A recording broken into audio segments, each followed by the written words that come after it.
Please rise for silent invocation, followed by the Pledge of Allegiance.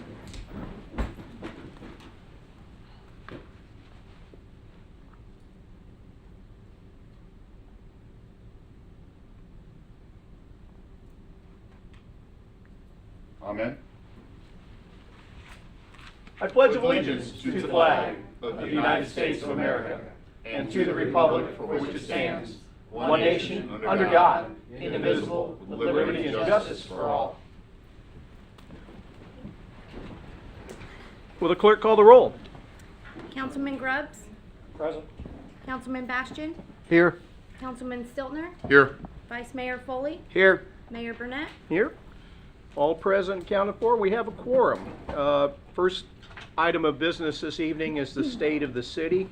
Basically what we're going to do is we're going to take a look backwards before we take a look forward, and staff is prepared with some tremendous talent, this State of the City video, and Robin's going to let us have it. And then afterwards I've got a few remarks, only 3 pages long, to make, and then council, I do want... How many slides is that? Only 3. And then council, I want to make sure that everybody gets to hear from you guys as well. So, Robin?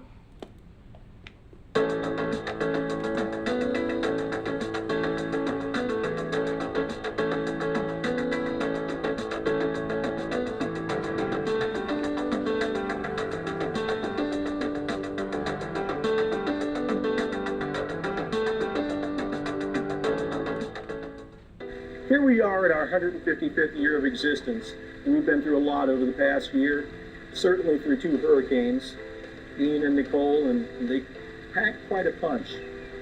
With all that, the city's done an awful lot from not just recovery, but infrastructure improvements, community improvements. We're looking forward to the rec opening, all the things that we have to look forward to in 2023. And I give you now the state of the city.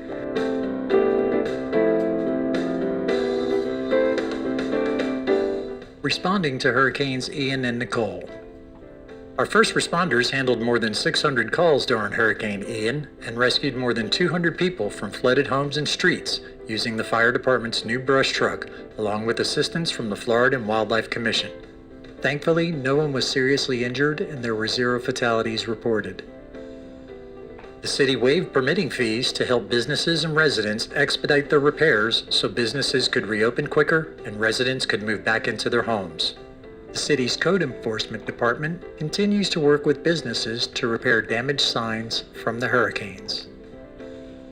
City crews picked up more than 290,000 cubic yards of Ian's debris in just 73 days and removed 60 trees. This was a quicker cleanup time than what was seen after prior hurricanes. Hurricane Nicole damaged the retaining wall at the Cambridge Canal. The city has since added super sack sandbags to provide a barrier between the canal and Rose Bay and has placed 2 mobile pump stations at the canal as it works on making permanent repairs.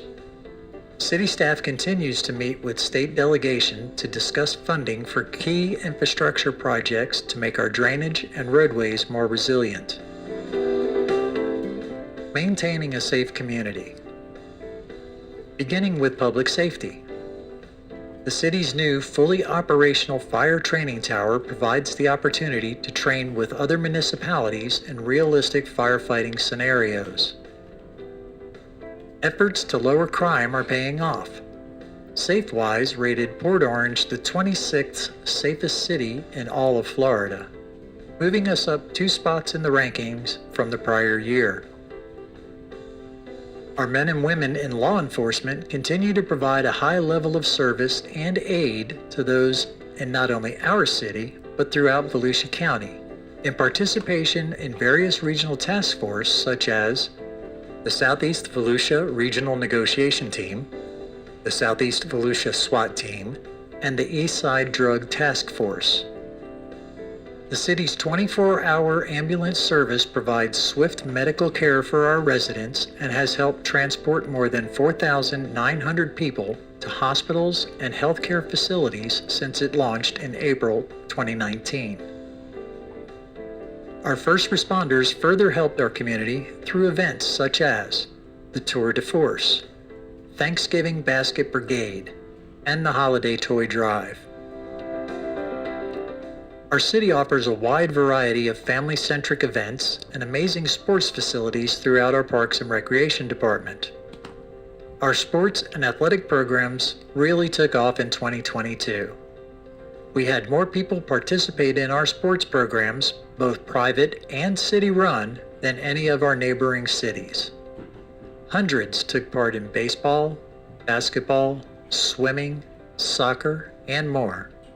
Participation was not just high for athletics, but also for our family-friendly and community-focused events, including the July 4th fireworks finale, Christmas in the Park, the Christmas Parade, the Christmas Lighting Contest, Jazz Fest, Family Days, the Halloween Fest, and much more. The rec remodel is expected to be done this spring. It will include 3 gym courts, a game room, kitchen, meeting space, and an indoor playground, making it another great facility for our families to enjoy. Improving quality of life. We welcomed Fish Bar and Grill. The 18,000 square foot restaurant is an anchor for our riverfront revitalization. It offers exquisite food matched only by its breathtaking views of our waterfront. We also saw Dahlia Mexican Kitchen renovate the old Coastal Raw Bar and Grill. Copperline Coffee expanded, and Another Broken Egg opened its 7th Florida location right here in Port Orange. Advent Health and other medical facilities opened to provide increased medical services and care for our residents. The city signed an agreement with the Bristol Group to develop the new Riverwalk project. It will provide a mix of multifamily apartments, shops, restaurants, and public space along our riverfront. The city is working to finalize plans this year for development in 2024. Building and renovating within the city has just become easier. The city's new online building permit process has helped more than 140 homeowners and contractors track, pay, and request inspections for more than 1,600 permits since its soft launch last November. It's in the process of full launch. Improved services for our residents. The city unveiled its new, easier-to-navigate website. The improvements made to the website will help to better accommodate the visually impaired through an accessibility tool called Audio Eye. The Citizen Request Tracker reporting system was replaced by C-Click Fix, a more modern and easier-to-use application for residents to contact the city with concerns or compliments. The transition to C-Click Fix also includes dedicated mobile apps for both iPhones and Androids that will allow residents to submit a concern as they see it while out and about in Port Orange.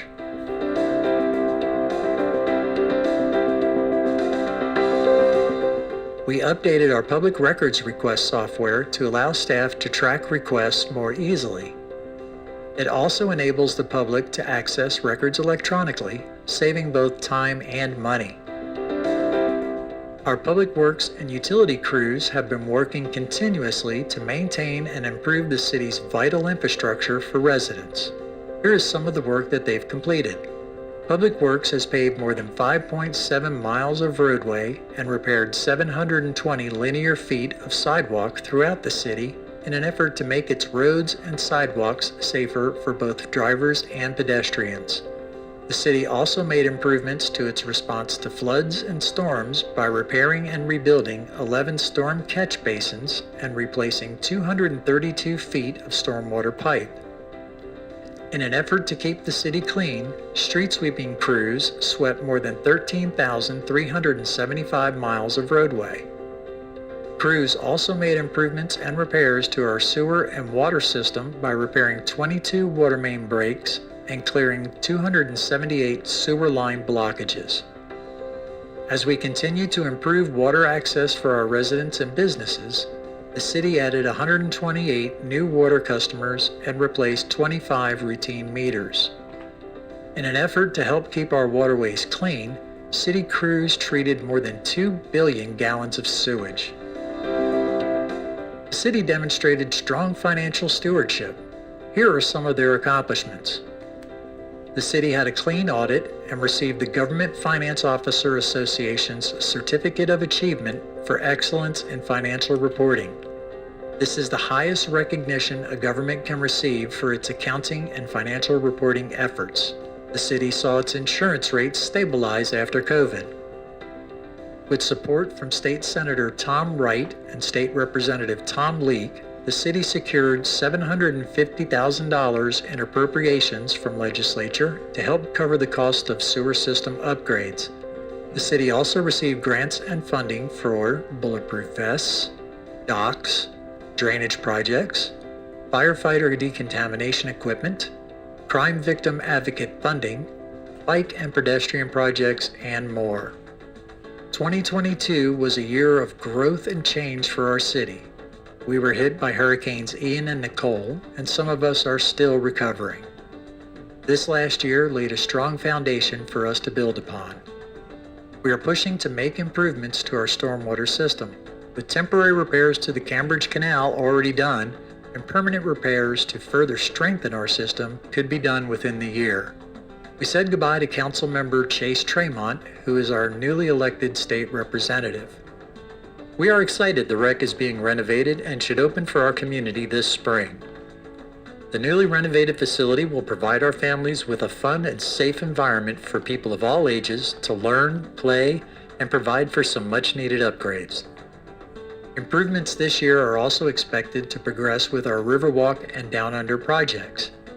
They will complement the new Fish Bar and Grill as the city works to transform these areas along the riverfront and further revitalize these important gateways to our city. We are a vibrant and innovative city with more than 150 years of history and culture.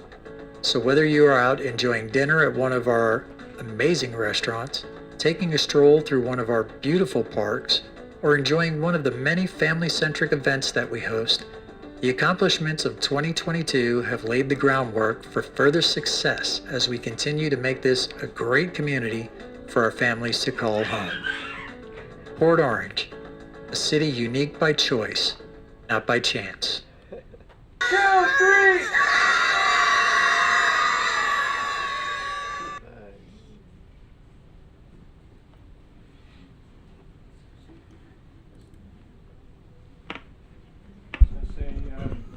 You gotta let the credits run there, because You want more? Neil's name showed up there more than once.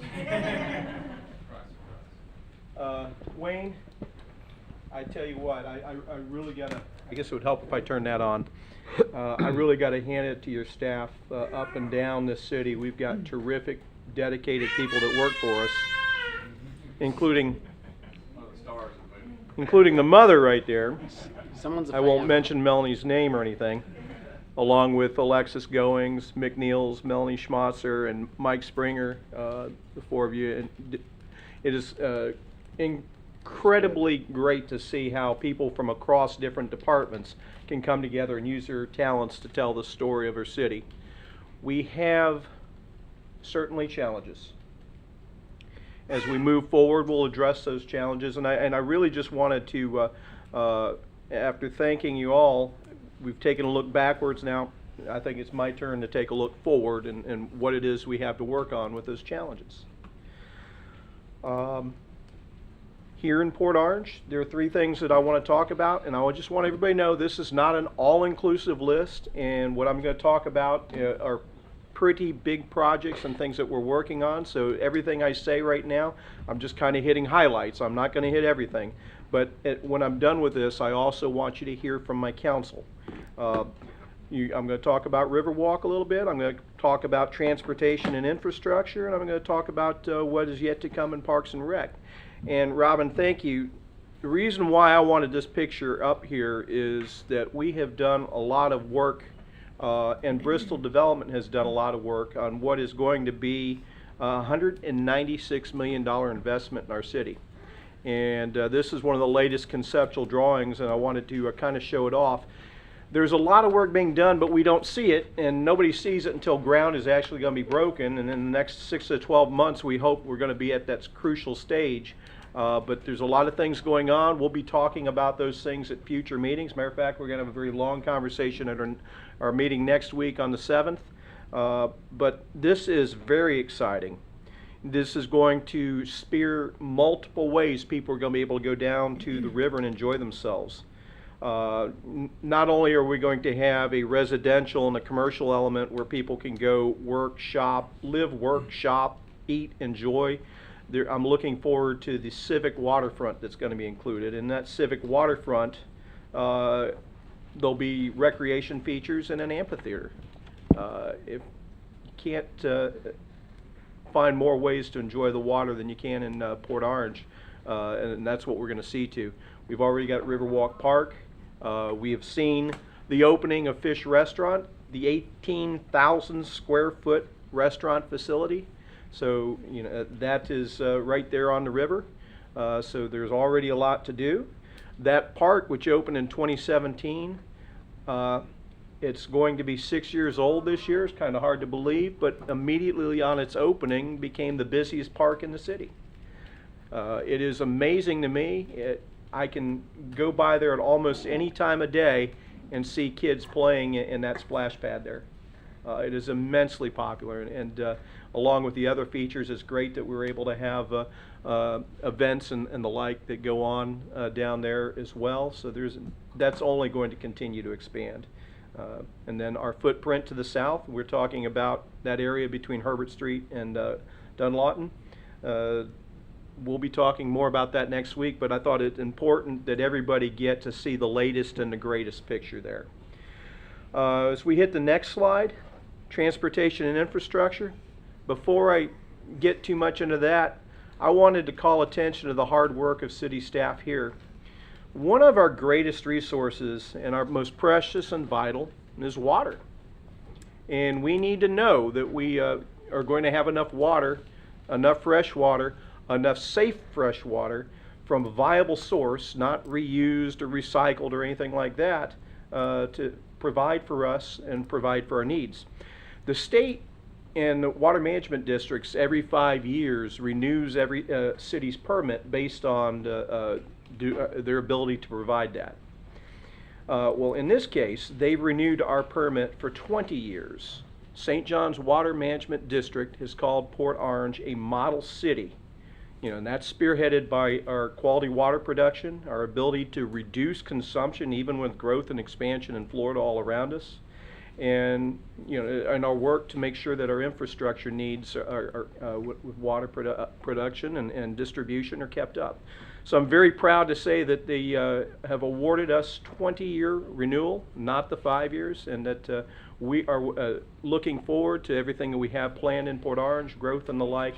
We're fine. We should be fine. All we have to do is continue to do what we've been doing, and that's great news for everyone involved. But we talk about other things to do with infrastructure. Certainly, we have challenges when it comes to aging infrastructure, water and sewer production in the east side of the city. We've been working very hard and will continue to reline sewer pipes. We will expand and put in larger water distribution pipes where possible to make sure that we can maintain water pressure and make sure that when a fire engine is needed, they can hook up and have the proper pressure to be able to take care of things from a public safety standpoint. But those things will continue to require renewed investment every year. We've been doing these things already, and we're going to continue to. We can only do it as fast as we have the resources to do it, but I think we've had an excellent plan, and I'm pretty pleased with the progress we've made, and that's only going to continue. We will be working with our partner. Well, before I go into that, just also wanted to mention, we service more water customers than live in Port Orange. We actually provide water to our neighboring cities and sewer service in Daytona Beach Shores and in Ponce Inlet. And I think that we have a very large project that we're working on so that we can make sure that the only way to get that water to them when we're divided by a river is through a safe passage. And we have to have those the piping underneath the river to make sure that happens. We're looking for redundancies.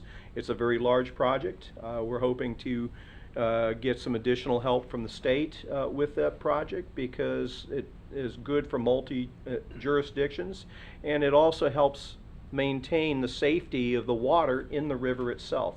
We don't want infiltration in the river from a sewer system, which is meant to keep things safe, and we don't want to do the exact opposite. So there are projects big and small that are ongoing and that we're going to be working on, so I'm pretty proud of that. We've talked about transportation improvements all the time. Reed does a lot of work on the TPO on our behalf. We have a lot of projects that we've worked on and might be the expansion of turn lanes, the additional right turn lanes. Those are things that we've worked on as we get funding. We have to work with our partners to make that happen. And when I say partners, we have most of our roads in Port Orange that are major are either county roads or state roads. So we want to do something with Clyde Morris or Williamson or Dunlawton. We're going to have to work with our partners to make sure that it happens. And we've had success with that. First of all, take a look at Dunlawton, and you take a look at what we did in 2020 with the beautification down there. It is one of the most beautiful roads in the entire state of Florida, and I'd put that up against anybody. And I think it's important that we maintain our commercial districts that way because, frankly, our commercial district pays a lion's share of our taxes in this city and it helps keep things affordable for the rest of us. We need to support them, and it's great to look at every day. There was a $1.2 million investment by the state of Florida just a couple years ago that was completed to improve transportation on Dunlawton by putting all the signals together with an artificial intelligence system. That is a significant investment.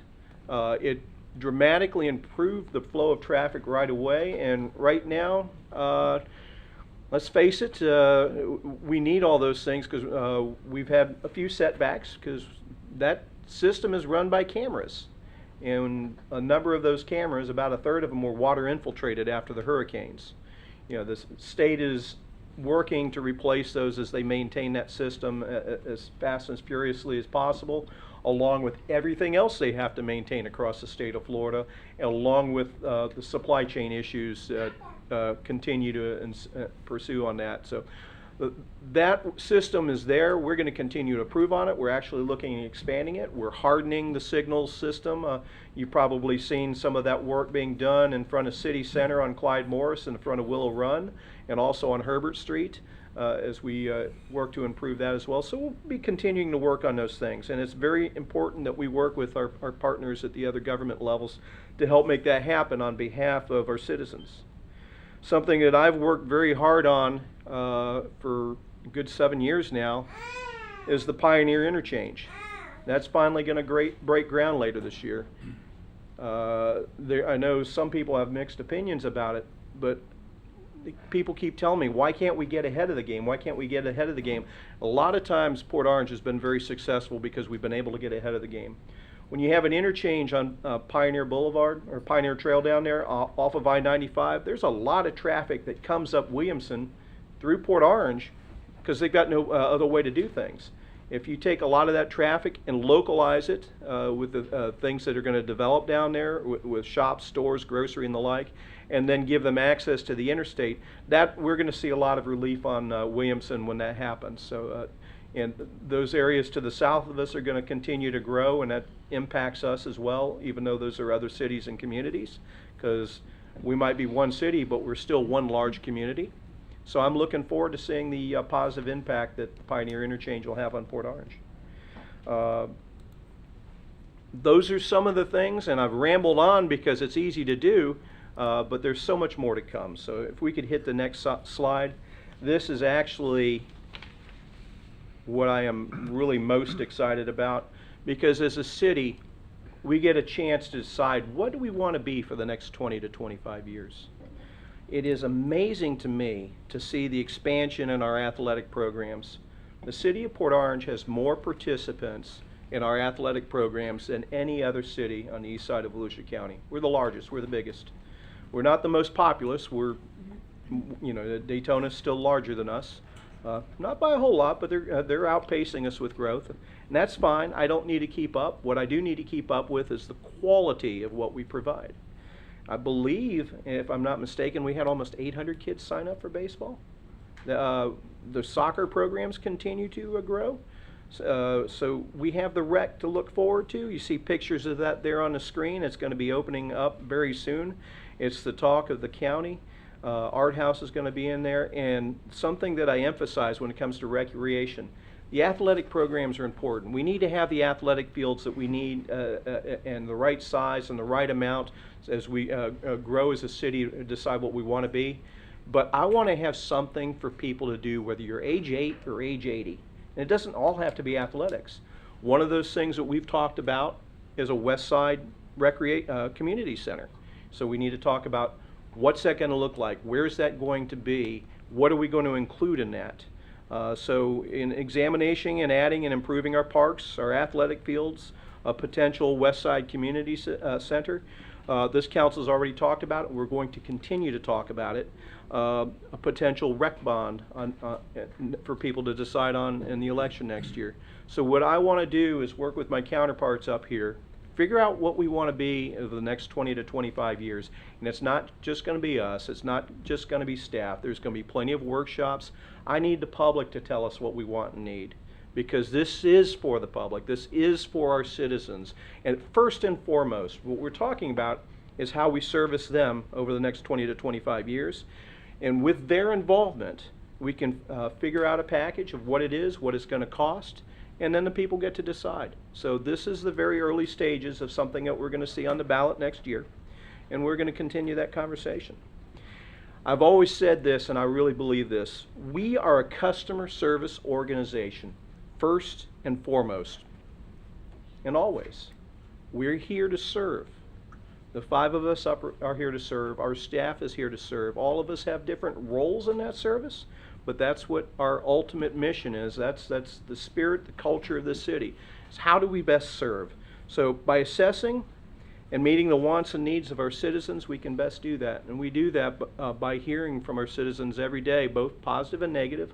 The things that we do right, we continue to do. The things that we don't do right, we're going to continue to work on and improve. I honestly believe this is how Port Orange will remain, because we are now. We will remain the premier community in all of Volusia County.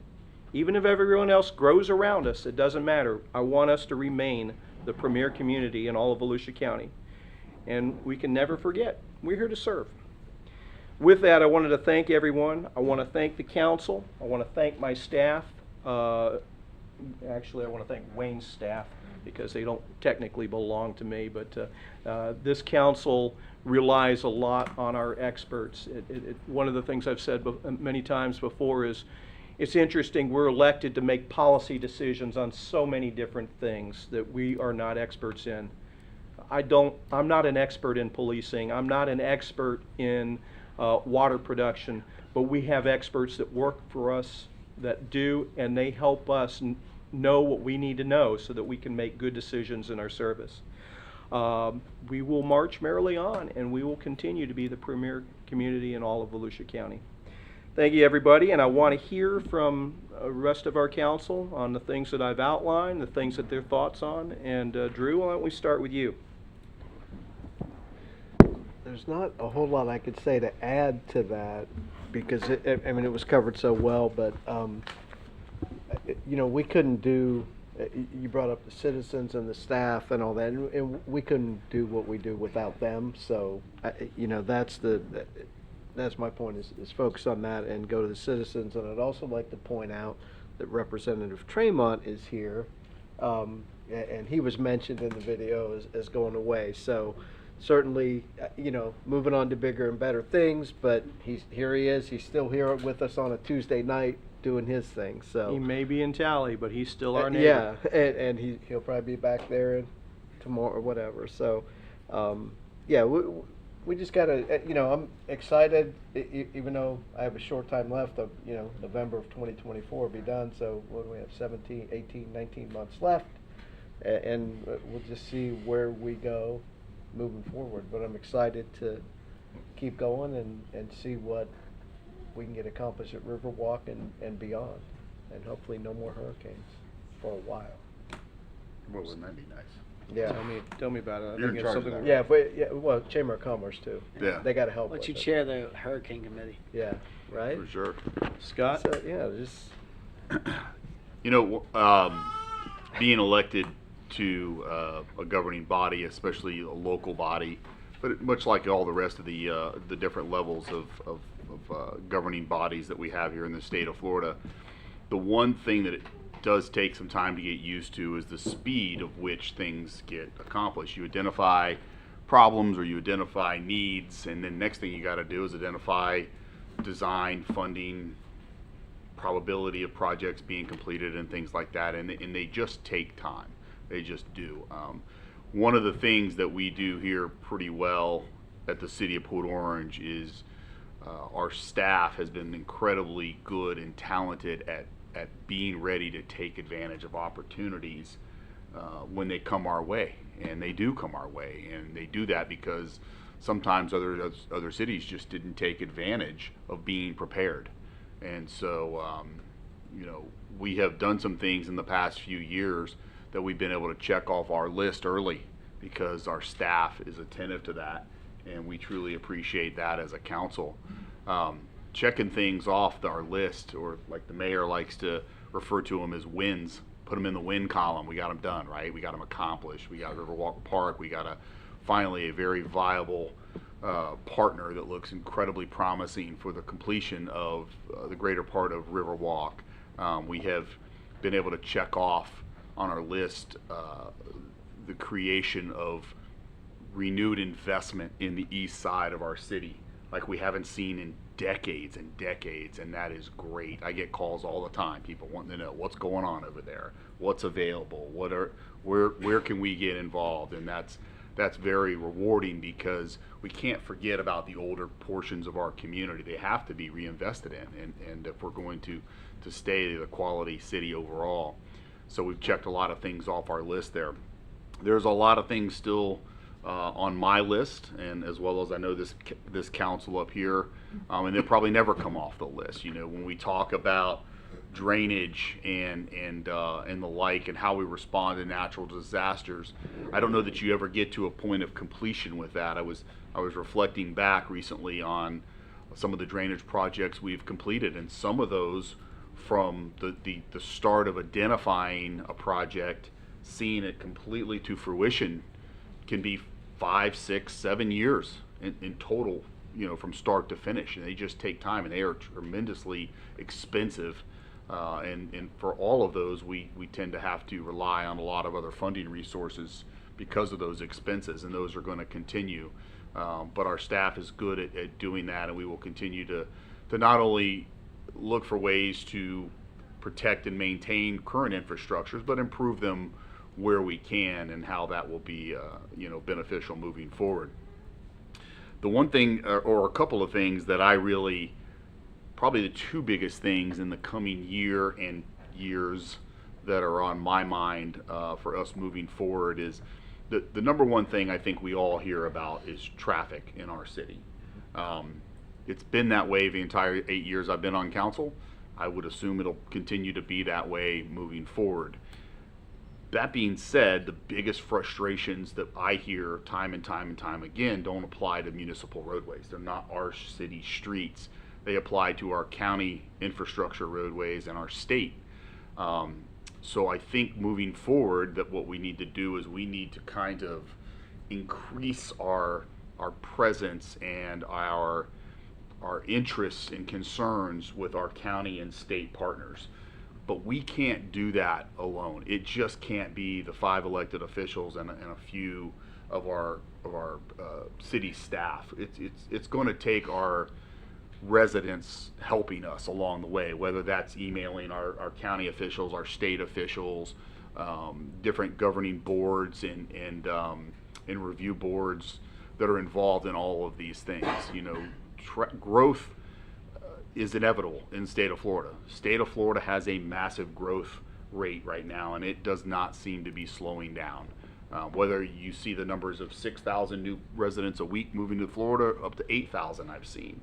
regardless of what that number is, it's a high number. And they love areas like Volusia County, by the way. They want to be somewhat coastally oriented, but maybe not actually living on the water. So you're going to see continued growth throughout the entire state of Florida. Dunlawton, as we see it, and I'm speaking, I guess, personal perspective, I see Dunlawton as our road. Even though it's not really our road, it travels right through the heart of our city.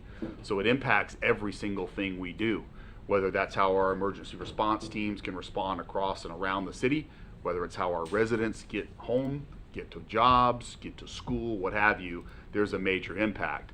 And it is a thoroughfare that travels right through the middle of our city. That being said, we know definitively that a lot of what we see out there in terms of the cars up and down Dunlawton all day aren't our city residents. These are tourists. These are folks traveling to other cities, traveling to the east side to get to Ponce Inlet, Daytona Beach Shores, Wilbur by the Sea, New Smyrna, South Daytona, back out into the unincorporated parts of the county. So they are transitioning through our municipality. And so as those areas around us grow, it impacts our city too. So that in a nutshell is just to say that we need to try to be prepared to take advantage of every opportunity we can to improve that where we can. But also we've really got to encourage our county and our state partners. I know the state is heavily involved in the Pioneer expansion and what will be occurring there. One of the prevailing traffic issues I think that we have right now on the county side is the Williamson area. There is a tremendous growth project to the north of our city limits on Williamson, and it is just, you can just see the inevitable bottleneck coming that is going to be right there at the Williamson overpass. I will say that the numbers just continue to escalate exponentially with what the cost projections are for the county to widen the Williamson overpass, but it's got to be done. It is going to have to be done. The good news is that for the most part, the right-of-way stuff is there. So the space is there. It's going to have to get done. I know there are some plans on the county table to do some widening of Williamson, but they currently don't include that overpass. And until that overpass can be widened, you can put 10 lanes southbound or northbound. But when the overpass is 2 lanes, the problem's going to be right there. And it's going to be right there. We have some opportunities and some plans and designs, if you will, of how we think we can move some traffic off of Dunlawton through a Yorktown extension project to get them over to the Williamson corridor. My fear is getting them over to the Williamson corridor, and now what? Right? So, one effort can lead to a whole nother problem, and we don't want to make things worse. We want to try to make things better. So we'll need to be working closely with our county partners. And we have great relationships, by the way, there with our county elected officials and our state elected officials. But the urgency is there, and we're really going to have to work hard to try to influence and move that needle. The next big thing for me is the expansion of our Parks and Recs facilities, by and large. And I think the mayor touched on the bond initiative that's coming. I think it's really, really important to the city. When we look at Parks and Rec, having been born and raised here and raised my family here, one thing we have seen is that parks facilities, whether that's baseball fields, soccer fields, gyms, things like that, man, they have stood the test of time in Port Orange. I mean, these things aren't 10, 15 years that they last generations. I mean, 40 years, 50 years plus, we see some of our facilities. We just, the city team renewed one of our oldest recreational facilities on the east side of the city when the demand for pickleball came upon us. We renewed some old tennis courts that really weren't getting used, and now look at that again. And I think those courts in that area over there, that facility and property's got to be 50 plus years old. So we got to look for ways to continue to take advantage of that. But I think the bond initiative is going to be huge. The very first thing before we can start building fields and putting all of that stuff into application and use is we've got to have the space. We've got to have the commitment from the taxpayers and the community to say, yeah, we share that vision.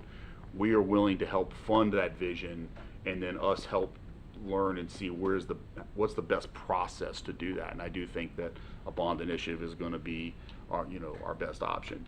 And then of course, as all of that occurs and growth takes place, we've got to continue to sustain and work on on all of the services that we provide. So there's never an end here. I was talking to someone the other day about that, and I said, the one thing about municipal government, there's no finish line in municipal government. That line is always moving, and that's okay. You just got to move with it. You got to be flexible, and you got to adapt. And we've got a great city staff that's really good at that. So, Thanks, Scott. Reed, what you got? I don't know. There's much left on the bone after that. Man, Thank you, Reed. Go. Yeah, we're so blessed in Port Orange. When Scott's right, the number one complaint I heard when I was running for the seat, and I've heard over the last few years, is traffic, and how amazing that's our biggest issue. 26th safest city in Florida, all kinds of amazing things last year.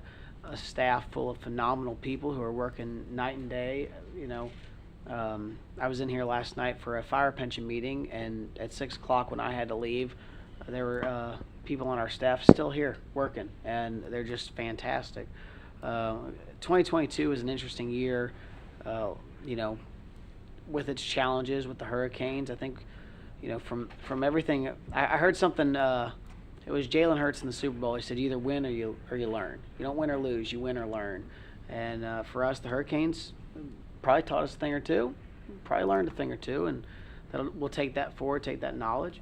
But ultimately, I'm so excited for this city. It's you heard the video, different by choice, not by change, and I believe that to be true. There's been a lot of decisions made over the years by councils long before this one that have helped to shape this city and had a vision. And when we talk about sitting down, you know, it feels like every year we're planning for the next 20, you know, and so it's interesting, but that's because it never stops changing. Change is the only thing we can all count on, because if you try to keep things the same, you never progress. I had this conversation earlier today, is that, you know, a lot of people who try to say they're progressive, they try to use the word progress as a stop sign. That doesn't work. You know, you learn by going forward. You learn by failing and by progressing and by making mistakes. I mean, that's part of life, and that's part of every business, and it's part of municipal government. You know, Scott makes some amazing points about that. It's not just on us. We have challenges where we have to work alongside of the county, and we have to work with the state, and luckily we have some amazing people who are currently in those seats, which makes that job a lot easier. But you know, I think we have a lot to be proud of over the last year. I think there's a lot of really things. You know, Fish opening up is an amazing thing, because it's an anchor for what we want to see down there. When we were talking with Tracy and everyone else who was here last Tuesday, I kept hammering home that Riverwalk's important to me, because that is going to be a diamond of a location for our city. It's going to be one of the focal points for the entire area. Already, I know from just my circle of friends, there are people who come from, you know, 10, 15, 20 miles away to go to Fish just because of the view on the water and the experience. And I don't want to over promote one business, but right now they've got an amazing thing going down there, and it's new and it's fresh. So I think there's a lot to be proud of in 2022. I think there's a lot of things we can learn from, obviously, as we should always try to do in life. We should always try to improve and be better. And I think 2023 has an abundance of opportunity for us all to continue to make steps towards that vision that we have for this amazing city. Reed, you hit on a great point. I cannot help but think about all the people that have come before me, and I feel the weight of that, and the things that they've done wonderfully for so long. Both, you know, nobody's perfect. The things that were great are great, and the things that weren't so great, we work on to continue to improve. But I think all of us feel the weight of those that came before us, and we want to keep that going. Absolutely. So we want to keep that going. So, Tracy, welcome. You have big shoes to fill. Chase Tremont was a terrific advocate for the people of his district for a long time, and serviced them very well, and reached them personally in a lot of different ways. So, not that I'm raising the bar for you any higher than, not at all. But first thing you're going to need to do before you chime in is turn on your microphone. Only if you want people to hear what you say. welcome. Right there, yeah, you got it. You gotta press a little harder. There you go. Pull it up to you. It's absolutely amazing being a citizen of this city. You watch this great production and video and of everything that happened over the past year. And my question to everybody is how do we get that into all the citizens to understand how blessed they are? I look at my councilman beside me and go, yeah, not just one pair of shoes. It's a lot of shoes that we walk in. It's challenging. I'm not going to sit here and talk about what these guys have already done because it'd be rehashing exactly the same residents of what I would say. The beauty of the last week that I have had the pleasure of dealing with Wayne and his staff of trying to fast track me with all the knowledge possible to the point of my head to explode. In a great setting with every individual. The staff here is absolutely amazing. Not to say that we don't have challenges. All cities or any municipality will have challenges. It's hopefully up to the elected officials and all the councilmen and everybody to be able to make those challenges easier for the community. I just hope that I can do what my position is for you guys, is to allow us to keep the path of having the family values in the city as great as it is to continue in the future the way it is. So at that point, I'm going to pass it back to you guys. Welcome. Appreciate this is Tracy's first meeting in the interim role. We look forward to working with you at least for the next few months. Looking forward to the fresh voice and perspective that you're going to have to offer. Thank you. With that, we'll move on to the next item. Item 5, update of the Raftellus utility rate study, which includes water, wastewater, reclaimed water rates, miscellaneous service charges and fees, building rate study, and municipal impact fees.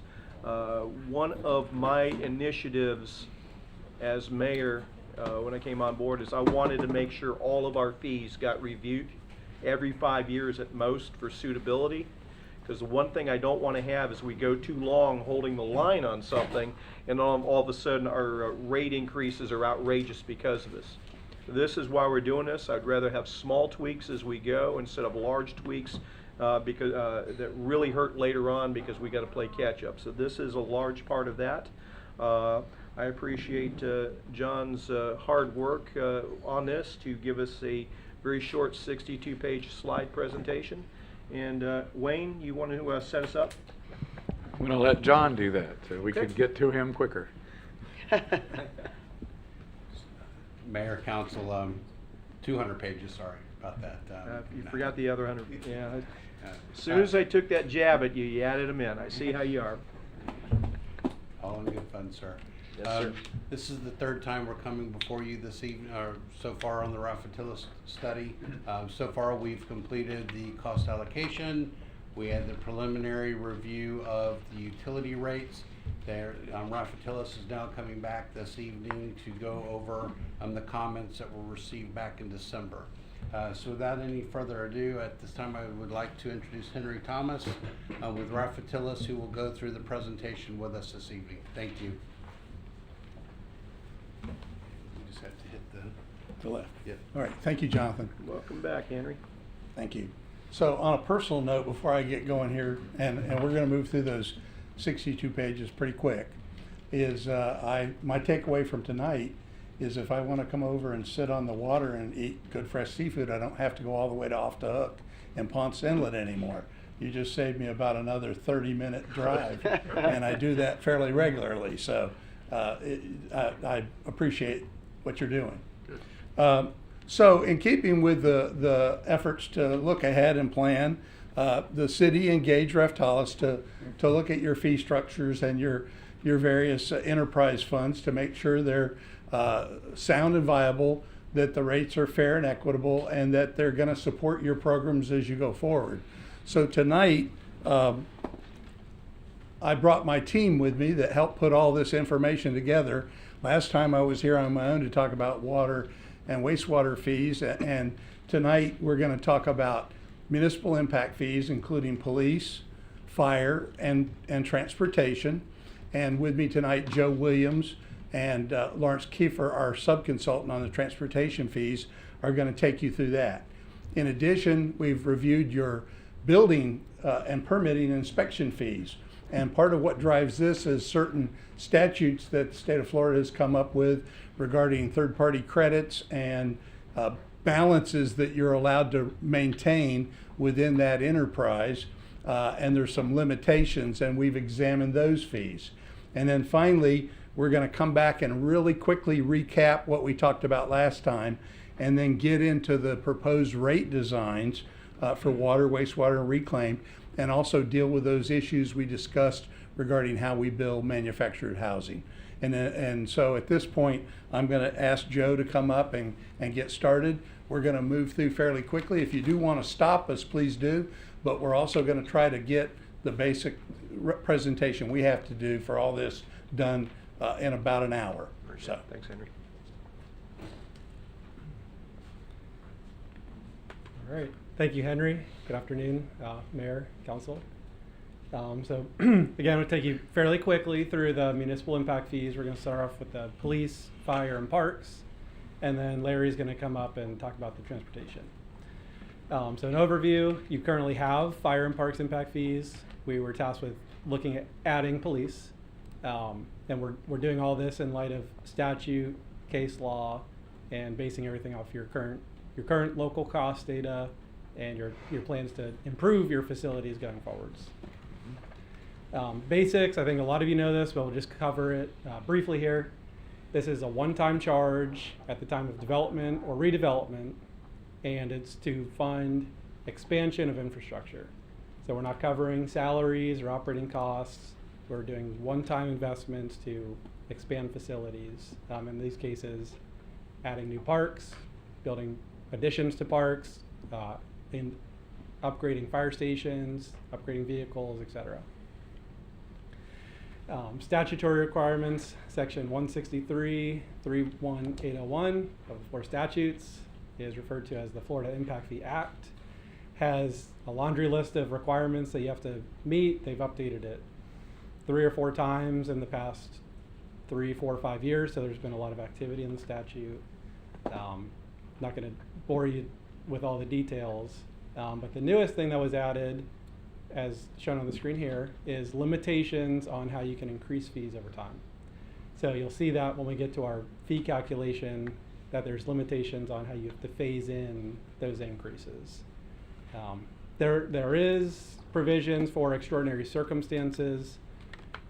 We didn't feel that with the level of growth or the level of investment that it really materialized in an extraordinary circumstance to do something other than these phase-in limitations. Land uses, so on residential right now between fire and parks and recreation, there's one land use if you're on fire for residential, and if you're residential on parks, there's 3 different land uses. We're recommending consolidating those, moving forward with 2 land uses between all the fees, fire, police, and rec, so it's common. And then on the non-residential side, right now there's 1 fee for any type of non-residential development per 1,000 square feet. We're looking at expanding that to 7 categories that have differing fee levels based on the different types of demands that they'll have on the services. So it's become more common in the industry to start adding a few additional land uses to capture those different demands. And some highlights. So this is kind of just give you a brief background on what types of things are factored into the fee, what types of things you're going to be able to spend the money on as you collect it. So for police, it's really focused on facilities and vehicles. So as you're upgrading, expanding, adding facilities, you can invest some of your impact fee funds in those. And as you add additional officers, as you continue to grow and you need to buy them vehicles that are fully equipped, you can invest in those new additional vehicles as well. Fire, again, it's fire stations and new apparatus or ambulance as well. And for parks, it's anything in expanding, improving, purchasing additional parkland, all those types of things, some of which you talked about earlier. So police, we'll start off with police. This is a fee that does not exist right now, and per reading of the statute, there is no phase-in limitation for a fee that is brand new. So you would be able to adopt the full police impact fee as calculated. For fire, we have an existing and a calculated, and so pursuant to the phase-in limitations, you're limited to a 50% increase phased in over a 4-year period. So you can see that some of the fees are increasing by 50% or more. So as you'll see on the next slide, we're limiting those to a 50% increase. And part of that is you see on the recreation, institutional, office building, retail. We did calculate ultimately different fee levels for each of those, but due to the phase-in limitations, they're all under this scenario. They're all limited to the maximum 50%. They're all starting at the same point, so there's not going to be separation over this 4-year period. If you look at updating the fees again in 4 years, kind of pursuant to how the statute would let you update over time, you would start to see that variation materialize between those categories. Parks and recreation, you can see here in the single family, it's about a 28% increase, so from 1,500 to 1,900. And then the other two categories, they're separate now, because we talked about, remember, consolidating that to 2 categories. So you can see that the calculated fee, as we phase in by 2024, those are going to be a common fee, a common multifamily fee for those different types of developments. And on a comparison, limited to a lot of your Volusia County partners and neighbors, you can see that right now you're right there in the middle of the chart without having a police impact fee. And then going into later this year, if you do adopt the fees over the next few months, you'll have a 2023 fee level, including police, that becomes fully implemented, and you'll be higher, you'll be near the top of the chart on the Volusia County comparables. And on a revenue level, 10-year revenue forecast, if you keep the fees as they are, we forecast that you'll collect about $5.2 million. If you adopt the fees, phase them in over 4 years, and didn't update again, the assumption is that in that 4th year, when they hit that 50% increase, they stayed there for years 4 through 10. You'd be up to about $8.5 million of revenue collections. And you can see the dark blue bar on the proposed fee, that's the additional from police. So that's really the big kicker, is implementing that brand new fee.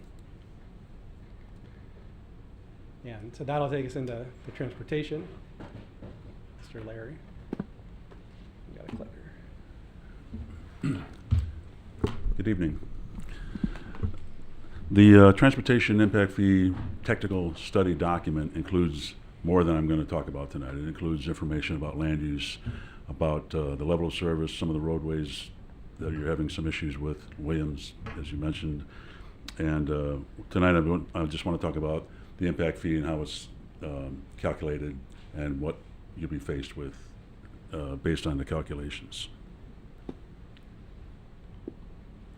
So it's a consumption-based approach. It's on the vehicle miles of travel that's consumed on 1 mile on 1 lane of roadway. The general equation is the demand times the cost minus the credit for an impact will give you the impact fee. And we'll go through the different elements. So for demand, you have the trip generation rate. The primary source is the most recent ITE trip generation handbook manual, which is the 11th edition. There's also a Florida characteristics database that gives you information about studies in Florida that might be more accurate. The new trip factor is the traffic that's added to the street system based on the development, and we reduce it in some cases because of pass-by trips. Pass-by trips are when you're driving down the road with your wife, for example, and you go by a Dairy Queen, and she says, "Oh, Dairy Queen, we weren't going there, but we're going to pass by and we're going to make a trip to Dairy Queen." It wasn't dedicated for Dairy Queen, but they get a trip for that. The trip length is the way that we do it is the National Household Travel Survey from 2017 gives trip lengths nationally. The raw data can be refined to find out what's being done in Florida for smaller cities, and we investigated 10 miles or less. They're characterized by trip purpose, work, shopping, recreation, and the average trip length was 3.06 miles in Port Orange. The accessible trip length is smaller. FDOT reports that 19% of the roadways in your city are your local roads. So the accessible trip length would be 19% of the 3.06, which is 0.58 miles. And that's reduced even further on some specific land uses, for example, for fast food service and things, banks and things that are closer to your home. There's some adjustments for that. That's just a comment for just a second. You can go back to that slide. That's an amazing statistic right there, to me at least. If I'm understanding what you're saying. So am I correct in understanding what you're saying is the trip length of 3.06 miles, of that, 81% of that trip is not occurring on city streets? No, sir. No, the average trip length is 3.06 miles for all the roads. Right. DOT gets a report from the city on the, I forget the specific name of it, but it's the city miles in your road system. And they estimate that 19% of the vehicle miles of travel are on local roads. Right. The other 81% are on your county and and state state roads roads. within our municipality. Within your municipality. Yes, sir. That's amazing. I would have thought it was high. I had no clue it would be that high. It is. Wow. And that was a report that was just done months ago, a few months ago. I'm sorry. So. Thank you. Didn't mean to interrupt you. Yeah. So that's the other demand variable. The cost. We try to come up with an estimate of what it would cost to construct a mile of roadway, and the sources that were investigated were the Transportation Improvement Program from the TPO, the CIP. FDOT has cost models that they use for urban roads, and some other projects that were done in Florida as examples, and that averaged out to almost $5 million, so we used $5 million for the study. And that's per lane. Sorry? And that's per lane? Like one lane, 1 mile, Yes. 5 million. So if you have a 2-lane road, that's 10 million per mile. No, it's for one lane each direction. Okay. Yeah.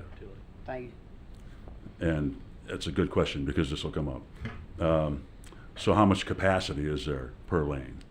So on the example that I gave you, we looked at capacity improvement projects from the CIP and the CIP, and these are roadways that were widened, and that's 52.51 miles.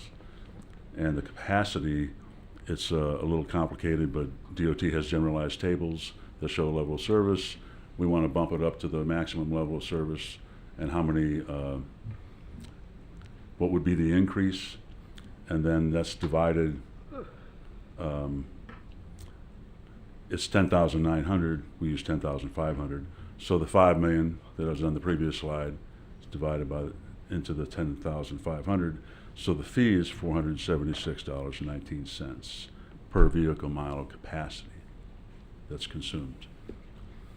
The credit that I mentioned earlier in the formula is a gasoline tax equivalent credit.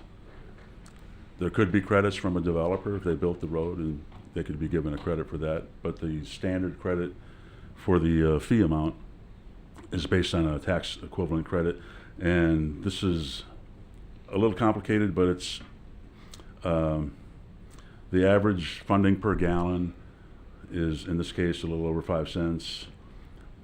The city is allocated, I think, 0.05 something percent from the county to the city for gas tax revenues. And then the fuel efficiency is based on federal rates, and then days per year is 365 days That would be the use of the roadway. And then there's a net present value calculation. So the credit would be $14.34. So the previous amount of the $476 would be given that credit. So the new road cost per VMT is $461. The calculated impact fee schedule that's in the report. This is an example of, there'll be sheets of this because it includes every land use that's applicable to your fee schedule. And I just wanted you to know that that's there and that you can see all of the elements if you wanted to see how it was calculated. And in the red, you'll see on the top, that's all the information that I talked about as far as all the data that's used for the analysis. And then the smaller blocks, you can see if you wanted to look at column by column to do the math, it'll direct you to which one to see. Impact fee comparisons. Port Orange is the second row from the top for proposed. And you can generally look at it compared to the other cities. And these are the same cities that Raftellus uses in their other analysis. And a comparison for a single-family residential was also illustrated here. The cities all the way to the right are empty because they do not collect transportation impact fees. The existing fee is the 902, and it would go up to 1263 on the calculated amount. And bear in mind, there are, as Joe mentioned, because of House Bill 337, there would be allocations over 2 or 4 years on the increased amount over the previous fee.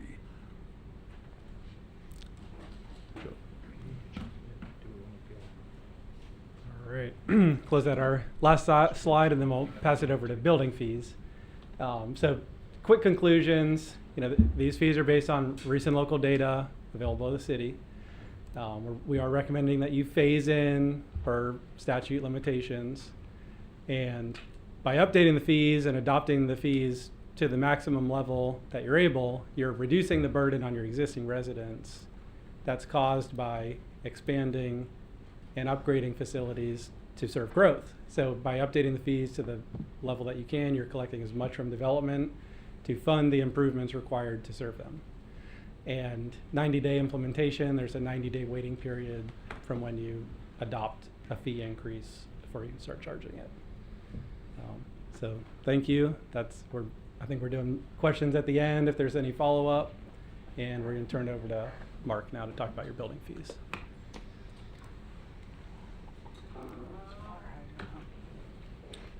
Hi, good evening.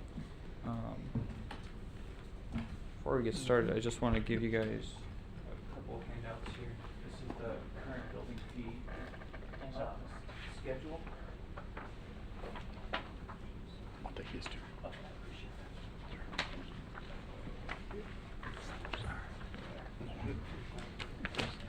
Matt? So my name is Mark Tuma. I worked on the building permit fee study with the city. We were tasked with identifying the cost of providing the service to the city, and we refer to that as revenue requirements.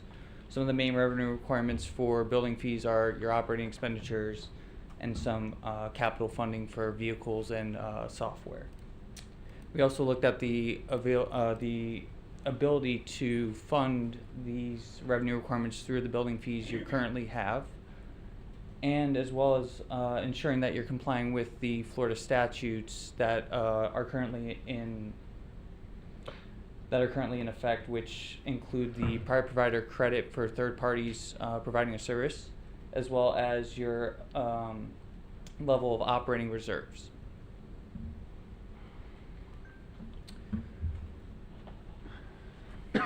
This chart here shows the 5-year historical revenues, expenditures, and fund balance of the building fee department.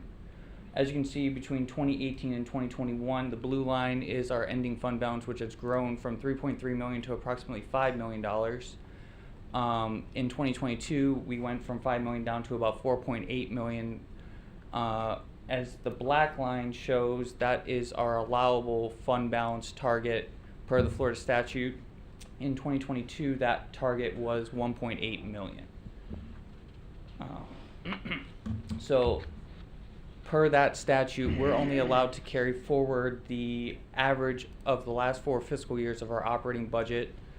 So looking at that, we had 4.7 million. We moved 500,000 to a capital reserve fund. This capital reserve fund is helping us fund vehicles, software, as well as other equipment that the building department uses annually, and we're looking at accruing that cost every year so that way we can continue to fund those needs of the department.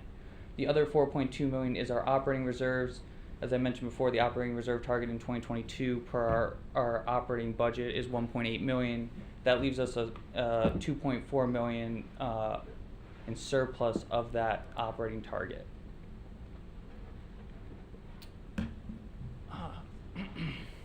So our recommendation at the moment is to maintain your current rates, along with some proposed fee structure changes that I'll touch on in the next slide here for mechanical, plumbing, gas, and electrical. We're not projecting any or proposing any rate increases in this forecast period. As you can see, at the end of 2023, we're projecting a ending fund balance of about 3.7 million. Over the next several years, you'll see that fund balance drop, and in 2026, we'll be actually underneath that green line, which is our operating target balance.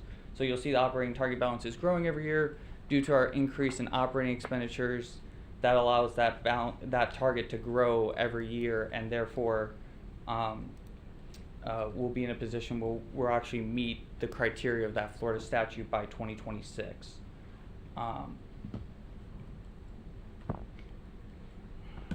So the proposed fee structure modification, what I handed you earlier, that is our current fees as they stand now. We're talking with staff, they wanted to do some simplification of 4 key permits that they see the most of, which is the electrical, the plumbing, the mechanical, and the gas permits.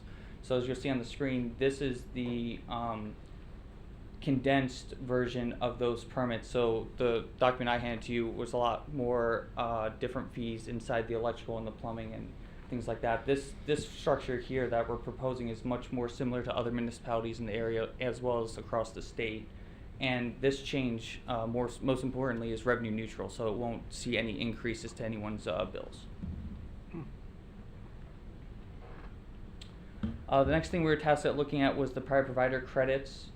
Currently, the city charges about 0.35% of the construction value to their prior providers to do the service.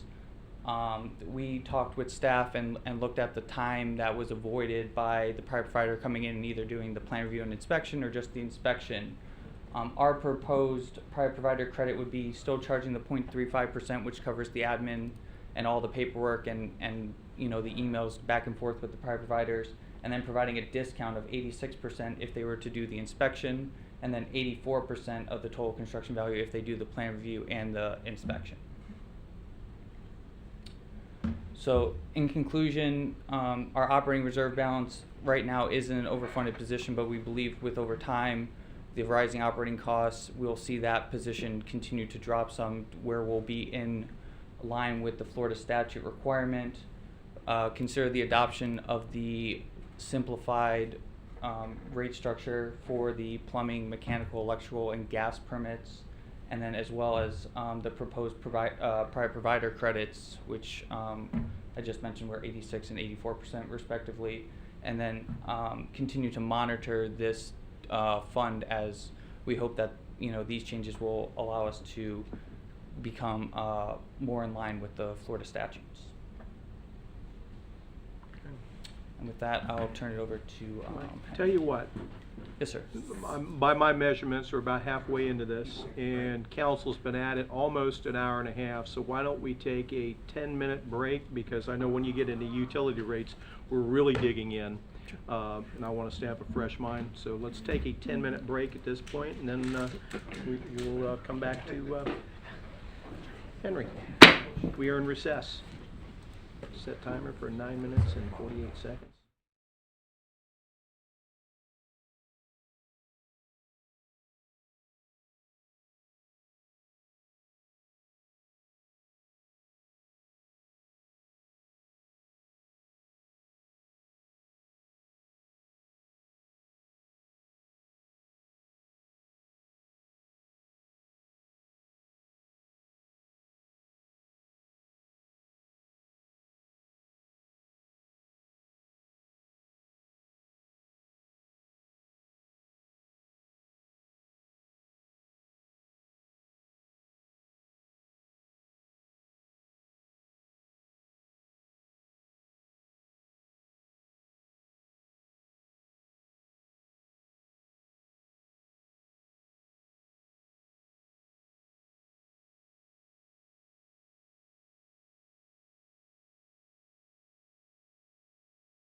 monthly rates for service, miscellaneous fees for those charges that relate to specific activities that are not recovered through monthly rates and services, and then what we call water and wastewater development fees, which are similar in nature to the municipal impact fees.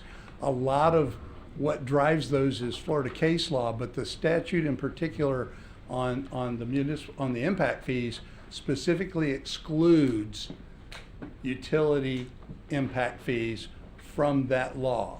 So while a lot of it, like the 90-day implementation and those things are all good practices, we're not limited to we don't have to phase in the increase that we're going to talk about. So that's a good thing. So at this point, I also wanted to share with you that there are draft technical reports in process. They're under review right now. After tonight, we get some input from you on some of these utility features that'll help us finish that up. So before you're put in a position to have to vote on this, you're going to have a technical report, and you can just see from the summary, there's a lot of detail that goes behind this, and you can study it, and you can ask us questions ahead of those hearings or at those hearings, because we will be in attendance. So I'd like to get through this again, try to move through it as quickly and do as good a job as my staff did. They've set the bar now, and I'm supposed to be the veteran here, so see how we can do. So miscellaneous fees are again for those types of services like account turn on, turn off, service calls that are after hour type service calls, backflow inspection, testing fees, meter connection fees, those kinds of fees that are built into your fee ordinance and resolutions. And what we did is we worked with the city staff to identify labor costs, equipment costs, and overheads associated with each of these activities. So we did that. We came up with a proposed fee, and obviously those fees haven't been looked at in a long time. So the labor costs, fuel costs, all those things are what's going to drive the increases, and they're not bad. We'll see that. If you, as you're going along, where you show an existing fee, if you know it, can you let us know when that fee was last established or changed? If not, I'm not trying to. Yeah, some of the existing miscellaneous fees, I'm not sure. Okay. It goes back probably more than 10 years. Yeah. Okay. I think the last time we did this was, what, 2013, John? The last fee increase was 2014. That was close. There was a minor change in language in 17, but it's now been over 9 years since we made any increase in fees. Okay. Thank you, guys. Sorry. No, good point, Scott. I was around for that, but I wasn't sure exactly what transpired. So this is just a sample of those fees, and again, in the report there will be a full rendering of all the fees on your resolution. But you can see, for example, the turn on reconnect during regular hours would go from $40 to $45. The turn on after hours with the overtime labor goes from $80 to $115. So again, each of these fees is proposed to increase. We don't have any that are going down. One that backflow inspection and testing is $292 a month would go to $333. So we're not talking about significant increases, even though it's been a bit of time since they were reviewed. And obviously, again, part of what drives this is our discussions about the time it takes. And so there would be, in addition to labor cost increases, I'm sure some efficiencies that have been gained in the processes that are used to perform these duties. So then, this is the one we left last time that... Henry, back up just Go ahead, a second. I'm sorry. I just want to maybe get an answer from staff. What is exactly the swimming pool service charge? What happens with that? I know we charge the water when somebody fills up a pool, but how does that work?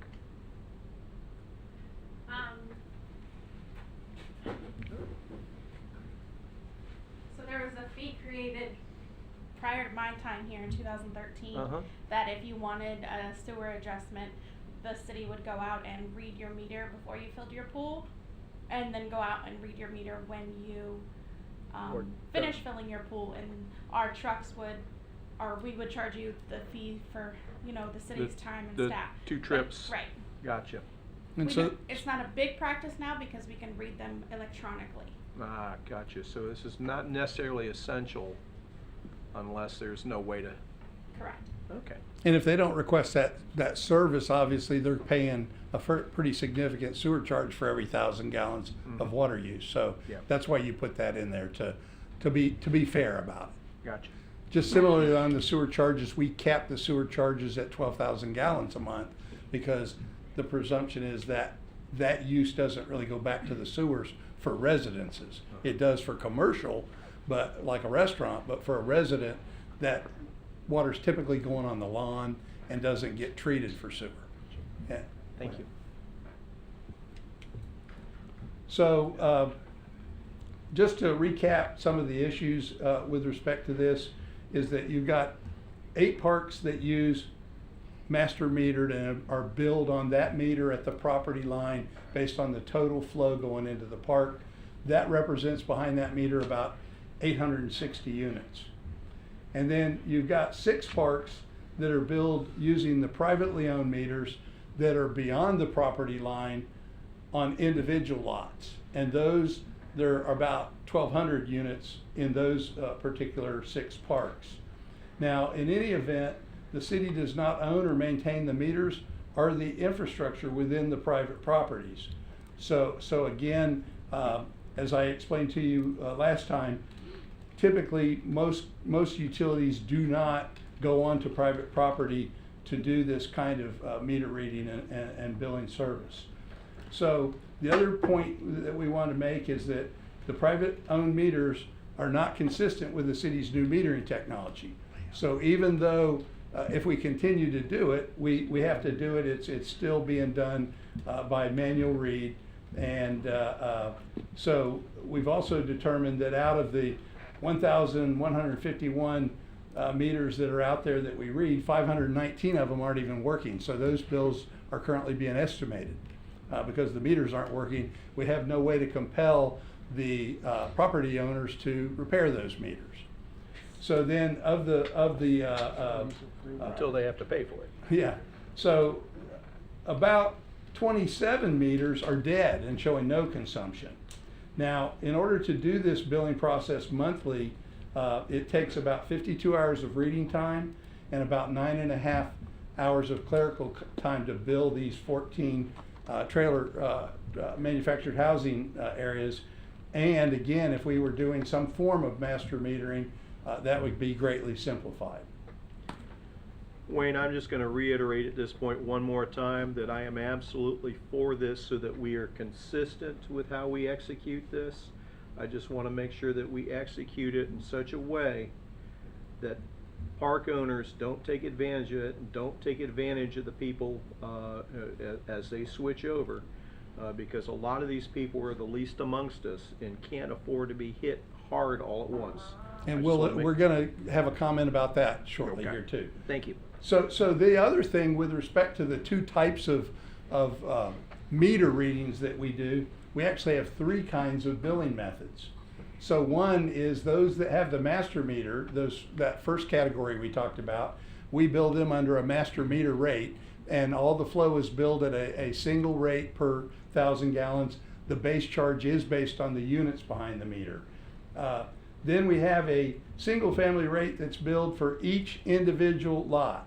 Those are actually billed the single family rate, which is a tiered base charge, and we'll talk about that here in a moment so you can see the levels. But most of these meters are going to be in the first tier, most of these readings, and it's important to keep that in mind when we look at the rates. And then you've got one other category that is a combination of those first 2 approaches. We read and bill all the properties within the area, within the park. We render a bill to those properties specifically, and then we read the master meter at the property line. The difference between the master meter and the sum of the individual meters, it's always positive because they may have some common facilities or what have you, and there's another bill rendered to the landlord or park owner for that difference between the master meter and the individual meters, and that's billed on the master meter rate. So we've got, basically, they're all similar use, We've got different ways we're reading meters and different ways we're billing them. So we'd like to come up with a proposal to resolve that. And so one thing, I'll address the comment you just made first, and it's on this summary here, and that is that if we bill the parks at their master meter, Florida statutes require that those park owners that receive that bill have to allocate it based on the actual cost. They cannot mark it up. So they cannot charge more for the service than they're being billed to their individual lots. So that's important, and that's part of the statute, and it's enforceable. Good, because what I'm looking for is true cost recovery. That's not something that someone can build on like that. So then the other thing we wanted to do is we wanted to come up with a method that we felt was fair, that we could treat everybody the same, but only use and read the master meter. So, and this is not an uncommon practice. What we're proposing for our proposal is to base the base charges on the numbers of units behind the master meter. And then we'll bill the usage charges on the single family rates, just like the group that only gets the individual lots read today, but we'll scale the blocks by the number of units. In other words, if you've got a property with 100 units on it, the 0 to 2,000 gallon block will be multiplied by 100. So they face basically the same rate structure that single family does, so they get the benefit of that low rate because clearly it's all indoor use and that's appropriate.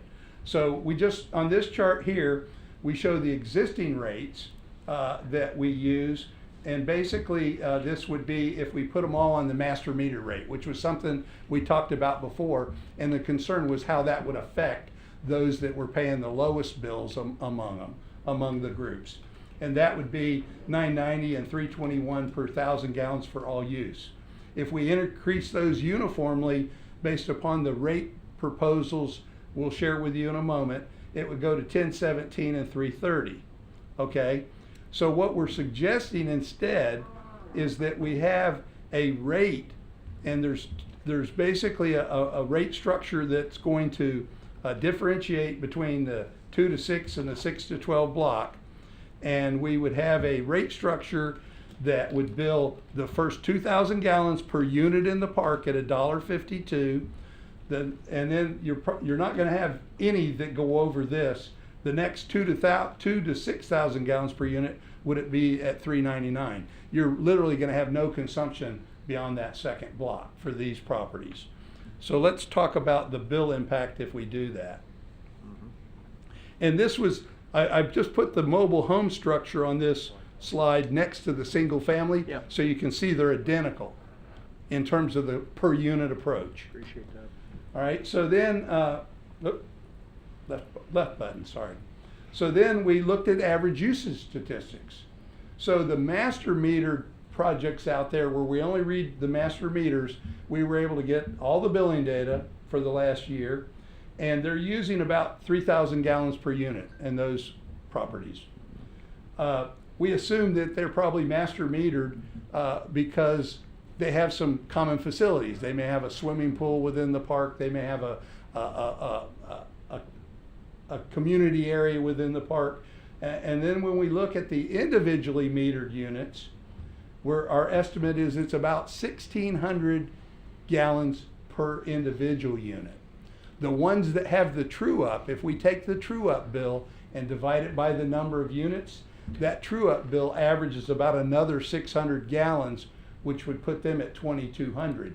Again, my assumption is, and this is borne out by discussions with staff, is those parks that have the true up master meter, again, have facilities that are common. Whereas the ones in the third column without a true up that only bill the individual properties don't tend to have a lot. So what we did there is we used 1,600 at the low end, and we said, well, if they did have a more common use, and it went up to 2,200, because if we go to this new approach, we're reading the master meter, which is by definition going to have a higher amount of sales than reading the sum of the individual meters. But That being said, if you look at a range based on the 1,600 or up to 2,200, if you look at our folks that are paying the lowest rates today, that's the third column, individually metered units without a true up, their average bill per unit is about $30.93. This is water and wastewater. If we went to the existing method and just raised the rates by the water and wastewater rate increases, it would go to $32.33. Now, if we put them on the master metered rates, the bill would go up from anywhere from $35 to almost $40. And I think that's the one we're all concerned about. We don't want to overburden them by putting them on this master meter rate. By changing the rate for all of them to a per unit rate that mirrors the single family rate, then the range would be between $32.33, which is what they would pay with the rate increase of the existing method, up to about $36 if they have a lot of use above the 1,600 per unit. And So I you think just proved the last time you were here, you were listening. Thank you. yes, and I think, you know, we struggled with it because we knew that group would get a higher bill once we started looking at the reading, and that's why we came up with this method, and we think it's a justified method. And again, we're also going to talk about in our findings here that we wait 6 months to put this in, so all the park owners will understand they're going to start getting a bigger bill now, and they're going to have to allocate it among their park lots and renters and such within the park. We're not going to do that for them anymore. Okay. They can read their meters within the park to use that. They can come up with their own allocation, but whatever that total bill is, the sum of their bills to their residents has to be equal to that per the statute. So again, our recommended action is to place all the manufactured homes on a new master meter rate. The base charges would be based on the units behind the meter, and then the usage charges would be based on the single family rates and usage blocks scaled based on the number of units behind the meter. And we now doing this because we're applying it to all categories, we see a very like $50,000 a year impact, which is de minimis to our plan. So we think it's a good way to solve the problem. We can go forward, we can investigate more in the future and make sure that these rates are fair and equitable to everyone, but also gain the efficiencies of not having to read all those meters and deal with meters that aren't operating properly and other infrastructure repairs that we can't do. So this will give some incentive to those parks to take care of some of that stuff. Quick question. Yes. Not to interrupt, but you No, said please. that the master meter rate or the master meter would measure different than the sum of the individual meters. Why would that be? Okay, so let's take the instance where those meters are stuck and we're estimating them. Right. The master meter is reading accurately at the property line. Right. We're not sure about the meters behind the property Okay. line. Also, let's assume that there's within the park, there's a small building that's a common building. Unless there's a meter on that, it's going to get captured in the master meter. Now, my assumption is, and it's a working assumption that I think is valid, is most of the ones that were just being billed individual, they don't have a lot of common facilities. But the one with the true up meter does, okay? But it just makes sense. And also, between any point in time, there's losses that are occurring on the system. So, you know, your responsibility stops at the property line. You know, for legal reasons and liability, you shouldn't be going into the private property. So this kind of solves that, and it also accurately reflects each park's usage on an aggregated basis. Yeah, and I'm not questioning it. It was just, I'm thinking to myself, why would that be more than the sum of its parts, right? Right, So, right. but So yeah, if we're you good. went back to your data from the treatment plants and looked at what you produced and put in the distribution system every month, and then you looked at the sum of all the meter readings, the water going in is always going to be higher than what you capture at the end point. And that's really part of what's happening there. And there could be a number of reasons. Thank you. So, this is kind of a quick recap of our last workshop. Here we indicated that you know, your existing rates are not sufficient over the next 5 years to accomplish all those service level requirements and that reinvestment in your assets that are so important to your plan moving forward. So we're recommending rate increases, and primarily, you know, you've got increasing operating expenses. You've got a capital plan which is significant. It includes a lot of renewal and replacement, pipe repair, some system upgrades, and then a couple of the larger projects. We did assume that it makes sense to maintain rates at the lowest possible level, to add a little additional debt to the system to help spread those costs out over time. And even though when you borrow you're paying interest rates, keep in mind as you grow you're getting more people to pay for them. So it's on a customer per monthly, a cost per customer per month, it's often cheaper to go ahead and borrow for large projects than it is to try to pay for them out of current cash or current rates. So that's all reflected in the rate plan. So since the last workshop, we did a little adjustment to this trajectory. You may recall that in 2023 in the budget, we had a 5% water increase, a 5% wastewater, and a 5% reclaimed water. Well, we went back and we said, let's just put in the rate increases that would give us a level slope or level increase throughout the whole period.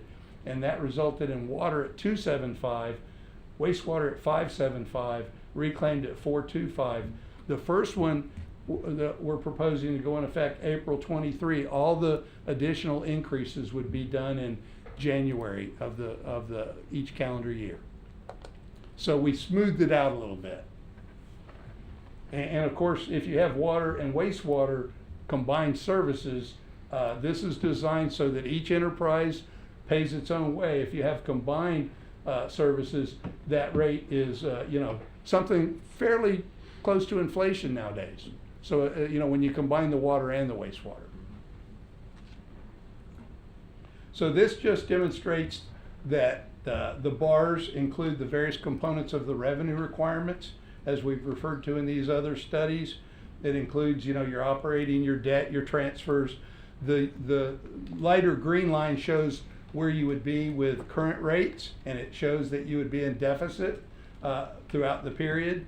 And then the darker green line shows what that rate path we just shared with you would do in terms of cost recovery.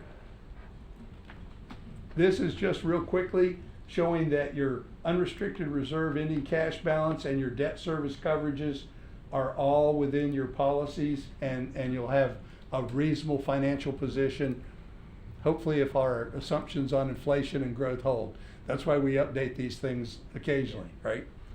So then this is your current rates. As you can see, there's a base charge per unit, $9.90 for water, $11.70 for wastewater. The current rate goes from 0 to 2 to 2 to 12, and then 12 to 18 and 18 plus, and that rate gets higher as the usage goes up progressively. That's the water management district. When you got that permit, one of the things they liked about your community, I'm quite sure, is you had these tiered rates in place because they wanted to discourage the wasteful use of potable water being used to water lawns, and that's what this is designed to do. And then again, the current master meter rate is the 321, and then the wastewater rates, we only have a single charge at 435 because we're not really using the wastewater charge to send a price signal for water use like we are with the water rates. But then any use over 12,000 gallons for residents, it's capped. So if I use 13,000 gallons of water, I'm going to pay wastewater on 12. And that's a common method used to, again, be fair to the residents, is that not all their water returns to the wastewater system. If you can see on commercial and master metered type rates, it goes, all the flow gets counted because it's not assumed that they're doing a lot of lawn watering. And So- let's face it, lawn watering is actually good to recharge the aquifer. So we like doing lawn watering, not just because we like our grass green. It is good to recharge the aquifer. So that's probably a subject of debate. So, you know, anyway, some communities are taking the effluent from the wastewater And not only putting in reclaim systems like y'all have, which is the highest and best use in my opinion, but they're also putting it in wetlands to recharge the aquifer. So there's all sorts of ways of managing your water resources. You guys do a good job of that. Okay? So here's the proposal on the water rates. If you look at the water rates, the existing column shows the tiers again at the 0 to 2, 2 to 12, 2 to 12, and 12 to 18, and 18 and above. And then the next column just shows if we apply the uniform 2.75% water rate increase for 23, that would be the rates in April of 23. The alternative we discussed with you, and you all gave us a positive nod. So this is what we believe this is an improvement, and we recommend it, and that is to split that second block between 2 to 6, bill it at $3.99, and then 6 to 12 go to $5.43. 12 and above go to $6.88, and 18 and above. So it's going to be a little more graduated, and it's going to distinguish between true indoor use and some level of discretionary use. I like that a whole lot better than what we're currently doing. So, EPA's done a 2.5 person household indoor use, the essential indoor use is usually set at about 4,000 to 5,000 gallons a month. So this allows the bigger families to still get fairly cheap water up to 6,000 gallons. And then if you go over that, it starts to again give them a signal to curb their use the best they can. Now, the good thing about all these rates is even with rate increases, if someone can reduce their water use monthly by 2.75%, their bill's not going to go up. Because in the end, with water rates, you're in control to the best you can manage your use.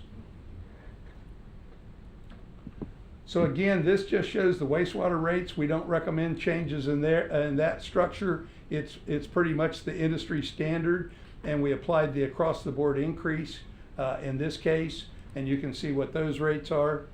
And then finally, we're showing you the bill. This is our neighbors here in Volusia County. Now this is the 4,000 gallon bill, so it doesn't get much benefit from our rate structure change because the 2 to 6 gallon block is the same as it would have been. So that bill's going from $49.72 to $51.96. That's a pretty modest increase for your real low users that are really managing their water use actively.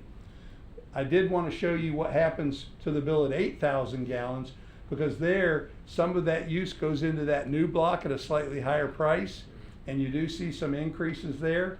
But again, if you look at the average bill in Volusia County and you look at your neighbors, your rates are still going to be among the lowest here in year one.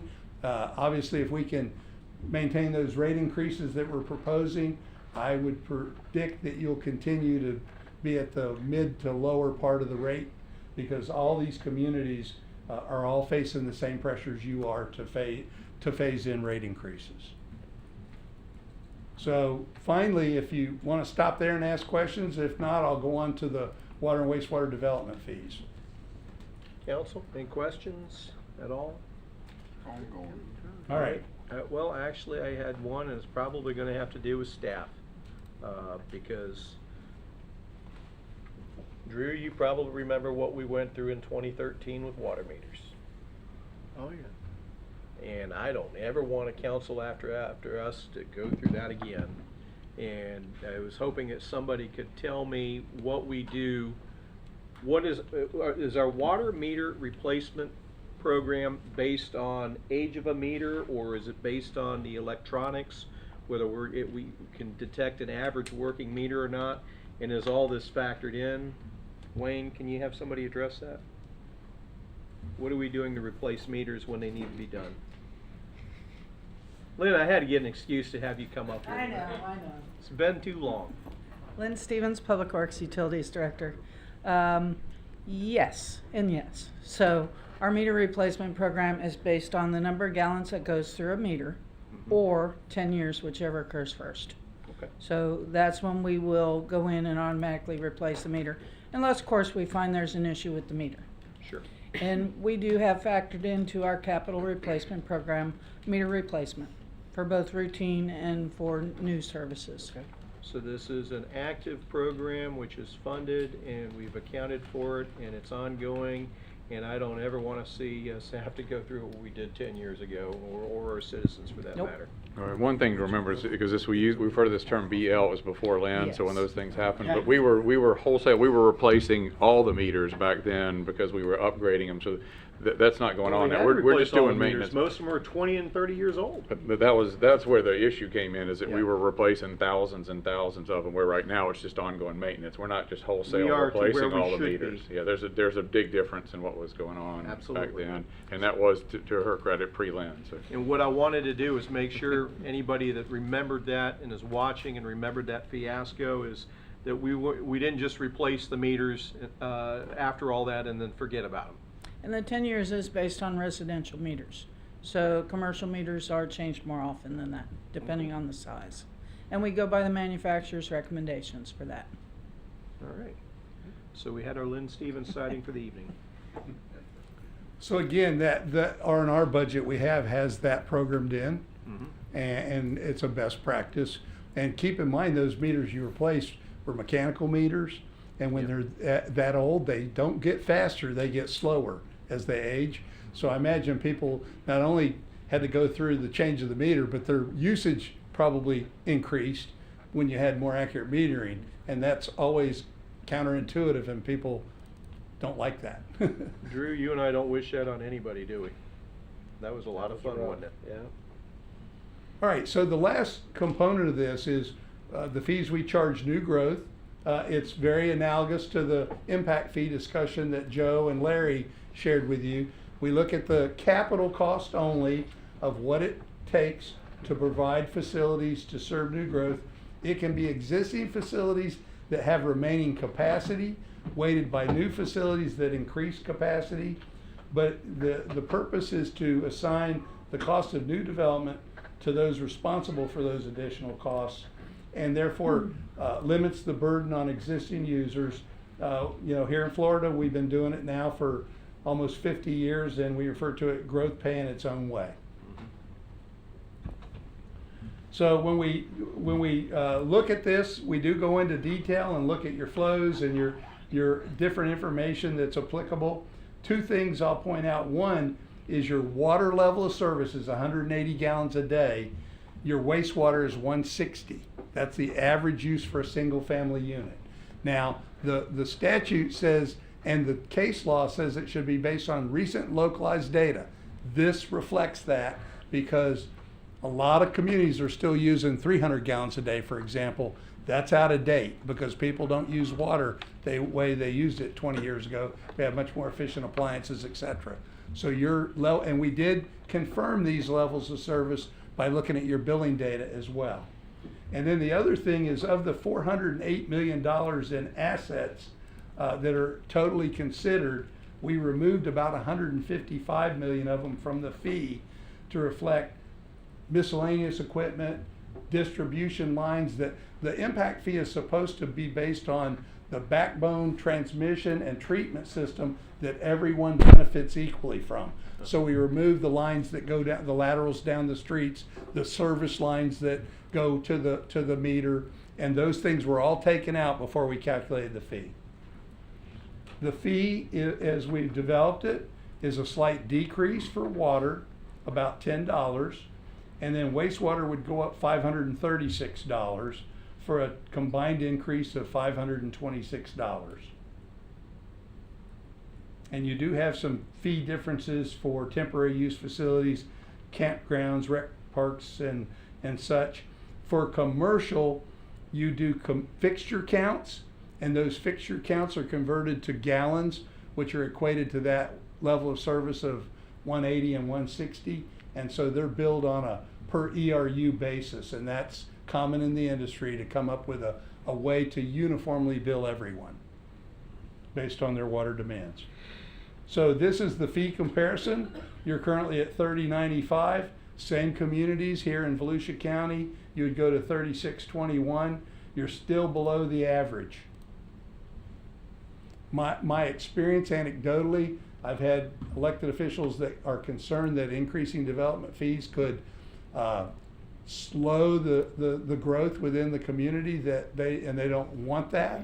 But my experience is communities with the high fees are usually the fast growing communities because they have money to invest in infrastructure, which is what the builders rely on.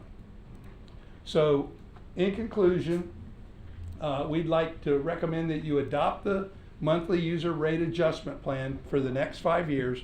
We do want you to review it ahead of then, but if we go to the market and we go to borrow money, we can tell the lender that we have rates in place that can support that debt and they're in place for the near future.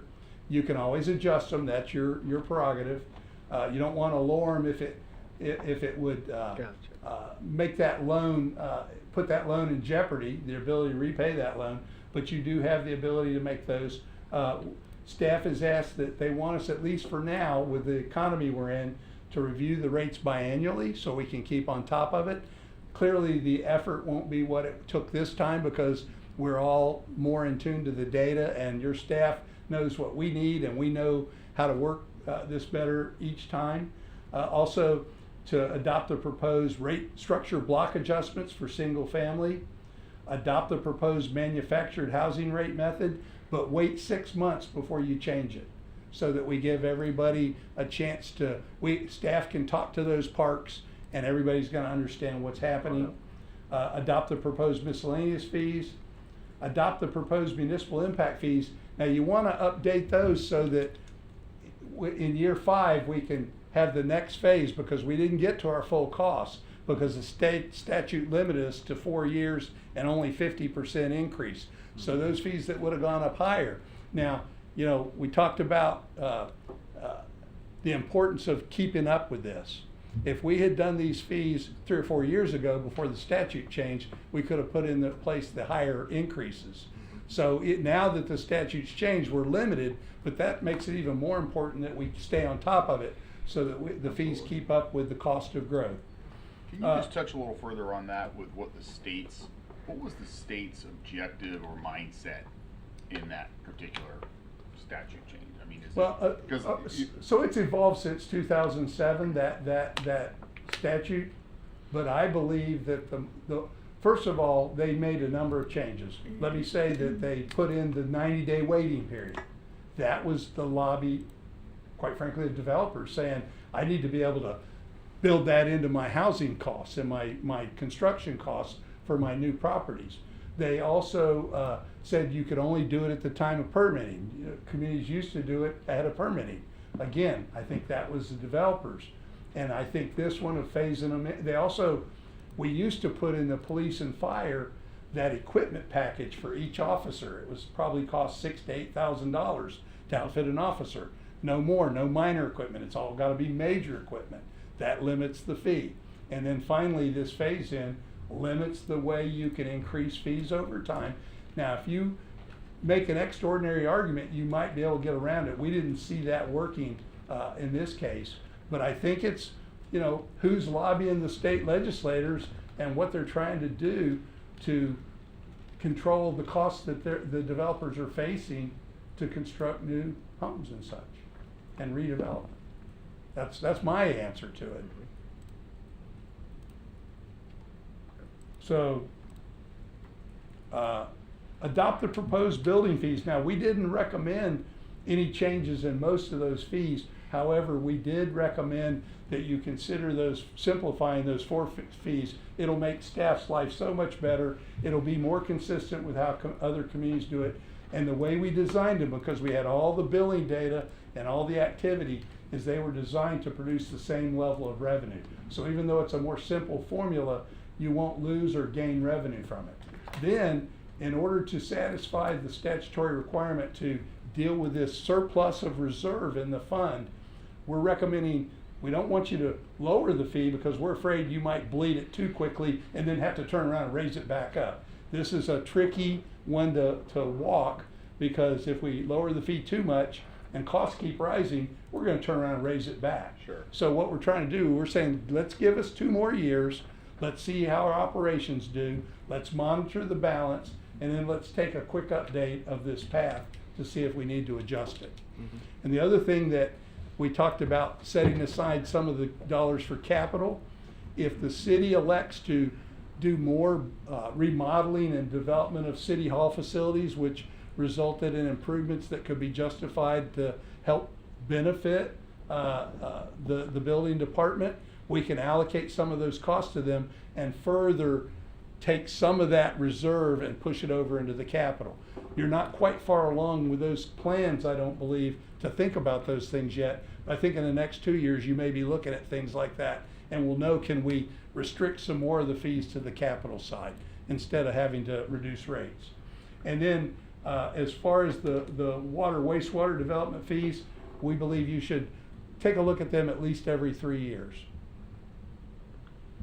So that's what we have today, and you know, I hope, I intend to be around for one more of these, but I wanted you to meet the staff, and you know, this was a pretty complex study, so I got my team together with expertise in all the individual areas to try to give you all the support we could.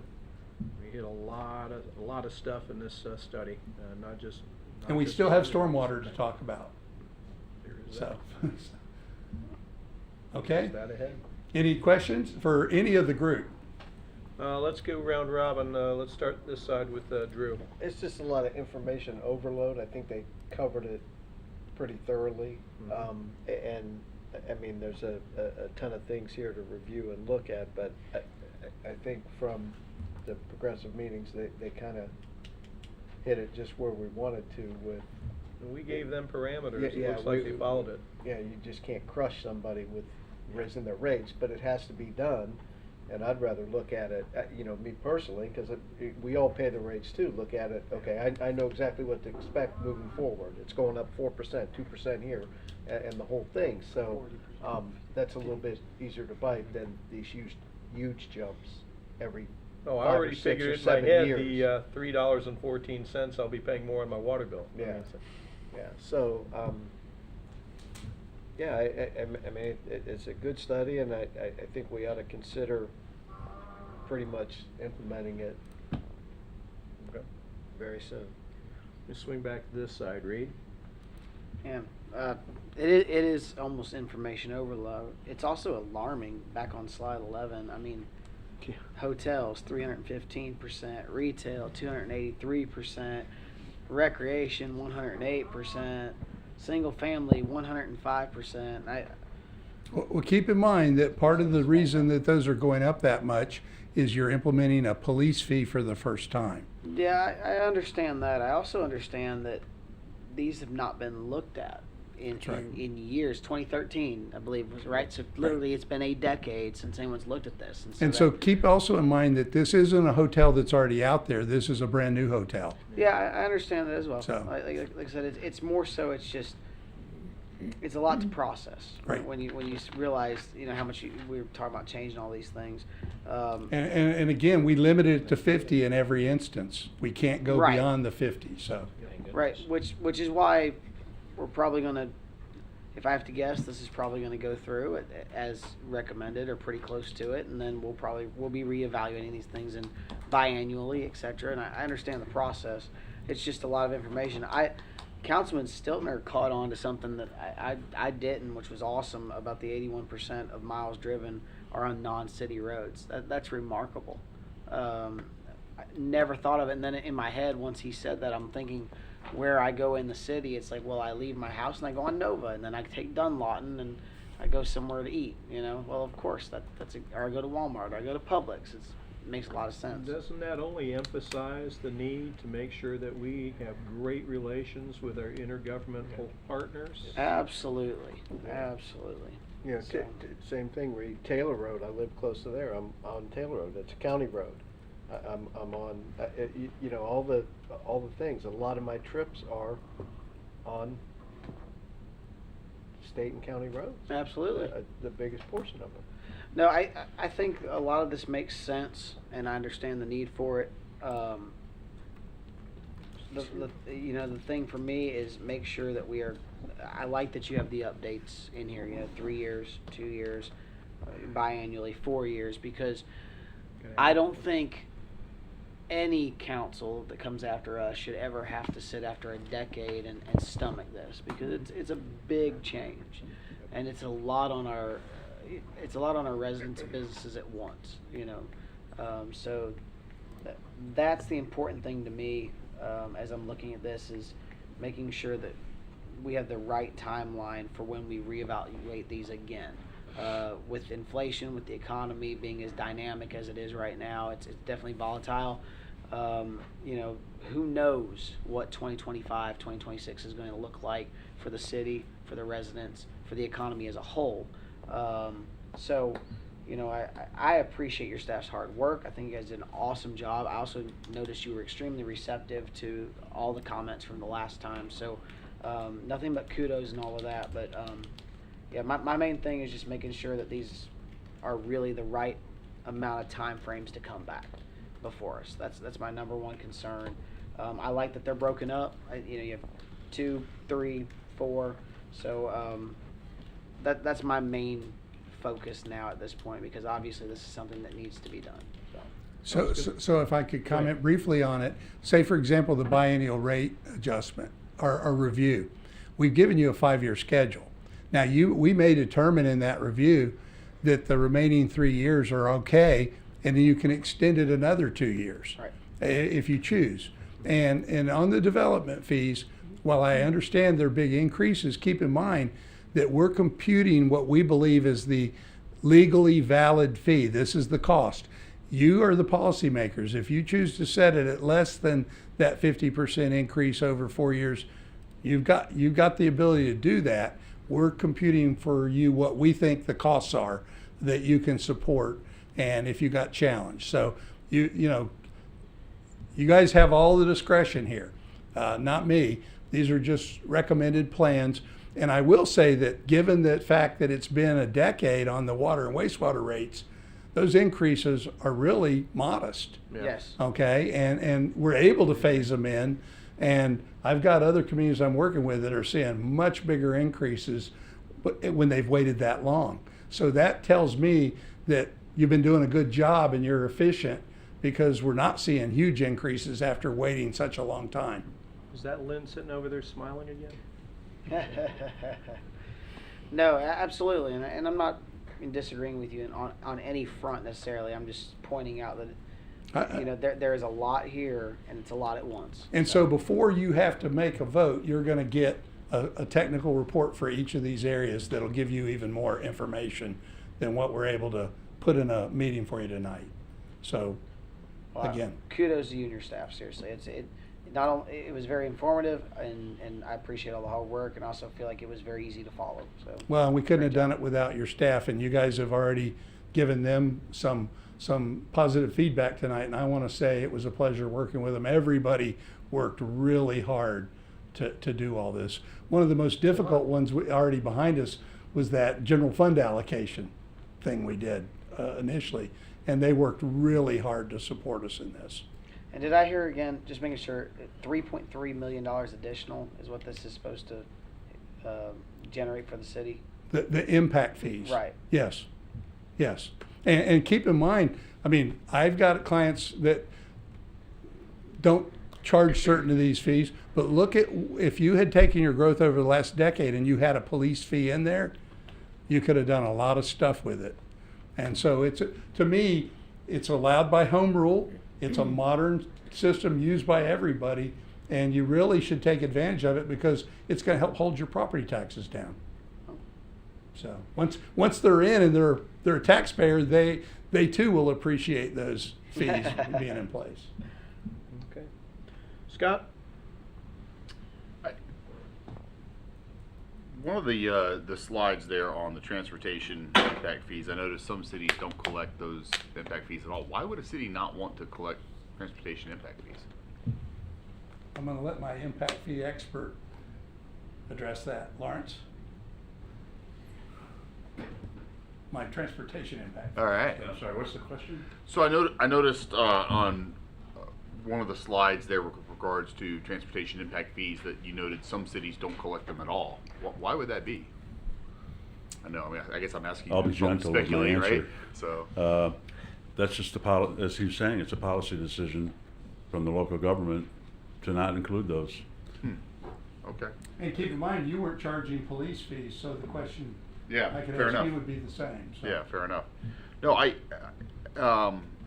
I concur that, I mean, a lot of information. First of all, great job on the presentation, and the way the slides are formatted and everything's laid out is very, very good very good for us and easy to understand and follow along. So even though it's a lot, I love the layout. So kudos to your staff and team on that. Well, there's a lot of people in this room other than Raftalis that contributed. I'm sure. Yeah. Well, tell them we appreciate that. You know, there's a cost for quality.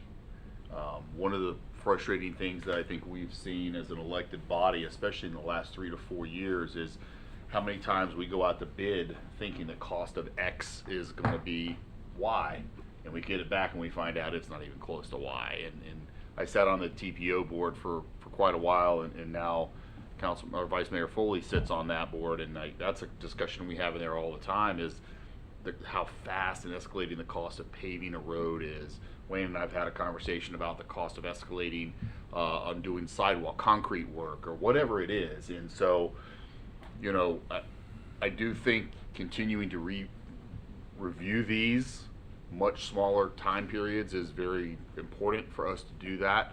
It's been a while. I'm not so sure that we've seen this peak of escalating cost for things that you use to maintain a city, but it's definitely time to do this. And in some regards, we're a little bit behind, but it is nice to see that even making a lot of these adjustments, we are still in a very favorable position to be in as a city, at least regionally, as we look at that. So that's good. But you know, my mind is there's a cost for quality, and if we're going to maintain things and we're going to continue that vision in our city that we talked about earlier tonight, we've got to be on par with being able to do that and keep up with those costs, and not just constantly, you know, passing that cost straight into millage increases and property taxes and things like that.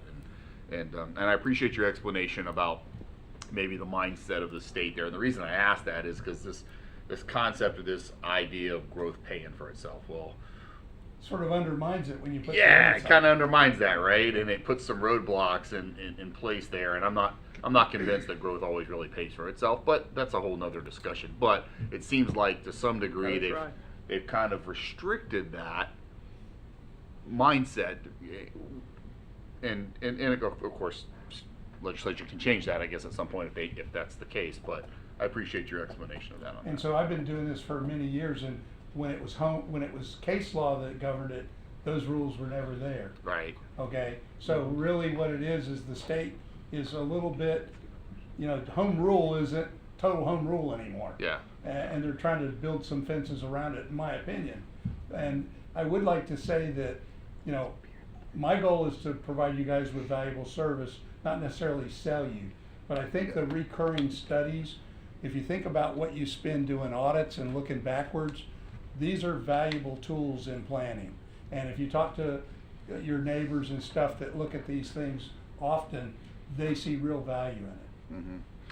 And last comment, not necessarily for you, but for the city manager and our staff, as we move forward with this, and you put it in my mind, is as we implement rate increases, the one thing I'd really like to see us do is also somewhere on our website have some educational information on how to be more conservation friendly, how to reduce your water usage, your wastewater usage, you know, all those different kinds of things, you know. So I want to make sure we also education element. Yeah, you know, I mean, you talk about just reduce your water use 2.75%. That's not a whole lot, you know. I mean, so I think that would be a good thing at some point if we can encourage that, and so that if we get those kind of calls or people want to be a little bit more proactive on, well, you know what could I do if I want to reduce my water usage rate 5% or whatever. And I know we've got some stuff out there, and we've actually done some stuff on social media from time to time on, you know, little things like that. But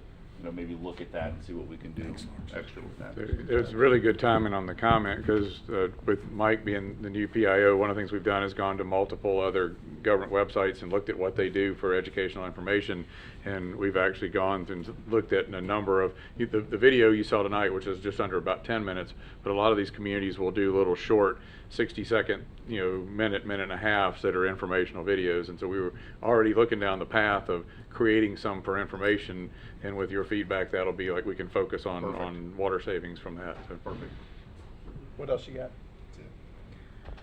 Well, Tracy, you've had one heck of a baptism. This is one in-depth workshop for your first meeting.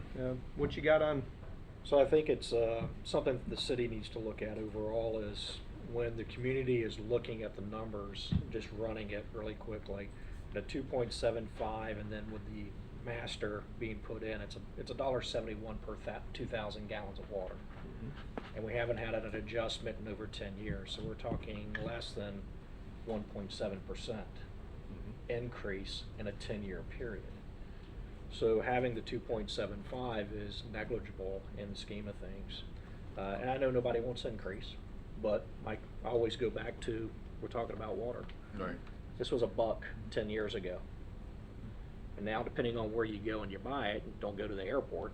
It's $3. Or the theme park. It could be 200-300% increase. So we're talking less than 3% versus what inflation has made over 100% increase.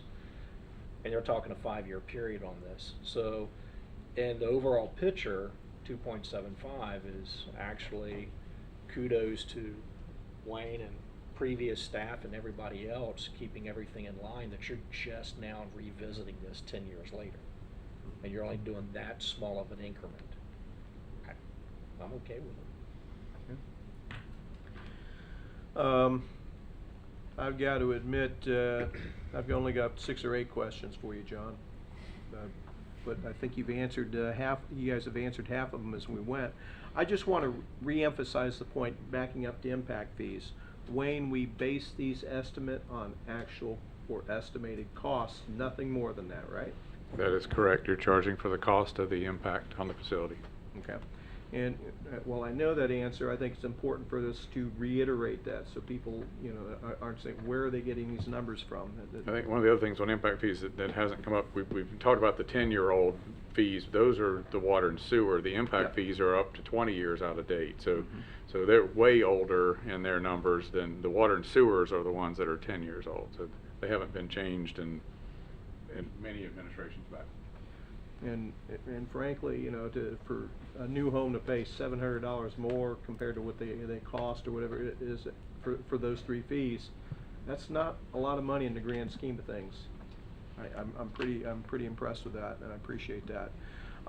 One other point I wanted to make, if I could, is, and this is something that's come up recently, we've talked about it, when somebody has a water leak and they use a lot of water, this isn't necessarily because they've wasted water, but it happens, and we charge them a very large bill. Usually we waive the sewage part of it, and they get that repair, but because of the amount of water they use, they're being charged that water at a very higher rate. Is there something that we can do that would give you, at a staff level, the discretion to charge that excessive water amount?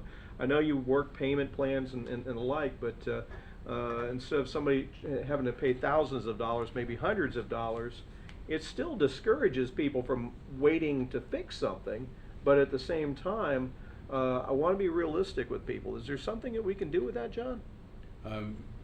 Yes, sir. When we come back with the proposed master fee schedule, we could bring in something that would allow staff for something like that, that we could use the lowest tier on water consumption. We already, if it's a leak outside the house, we already waive the sewer portion. Yep. But if on the water portion, if we had the ability to use the lower tier rate for the water portion, we could significantly decrease the bill on the person, and it would and a lot of times be more happy to pay, and it would create less stress on your staff and customer service. Yeah.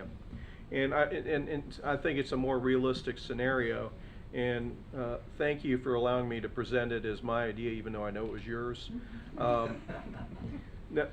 Seriously, it's amazing the number of times we come with ideas, and I'm not afraid to say that I'm willing to steal good ideas from other people if they're good ideas, and that was a fantastic one.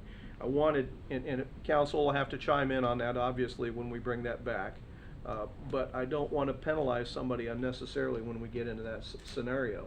But I also know if it's not codified, we risk our bond status, because that's part of our ability to borrow against to support our utilities projects as we do in the future. So we can't just arbitrarily step out of that. So we are actually, even as a council, based on that, our hands are a little tied unless we do something along these lines. If I could just comment on that, because I think that's a good point. It's a good time to keep in mind too that we already offer a free service called Aquahawk. That residents can sign up. So, and then we've put that out there time and time again. So I will say that people who decide not to, it's free. So people who decide they don't want to do that, I'm going to be a lot less likely inclined to give them a free pass when there's a free program that helps mitigate a ton of that and alerts them in the city when there might be that very issue. You know what I mean? So just, as we do that again with all the other public information, Wayne, that we're talking about, I think it's probably good to redo that. And maybe on that too, like for new residents, when they come in to set up their utility billing, would that be an opportunity for them to not only sign up, but if they don't want to sign up, have them indicate or sign something that says I waive doing this, so that they know. Application. What's that? It's already on the application. Already done. That's exactly why you guys are excellent. Good answer. Let's move on. Bam, just like that. Good answer. And the last thing I had, and I'm going back to the 10,000 foot level here. I've talked many times when I became mayor 7 years ago about having a policy to make sure we evaluate all our fees a maximum of once every 5 years. And the reason why I've said that many times is because I believe it's important to fiscal integrity, and I believe it's only about fairness, because the last thing I want to do is paint ourselves in the quarter because and the residents have to pay for the sins of something that happened 10 years ago because we weren't fiscally responsible. And before I leave office, I would really like to see this policy codified so that it outlives all of us, so that we can all live by it. And I'll put that challenge to you, Wayne, to figure out how and when we do that.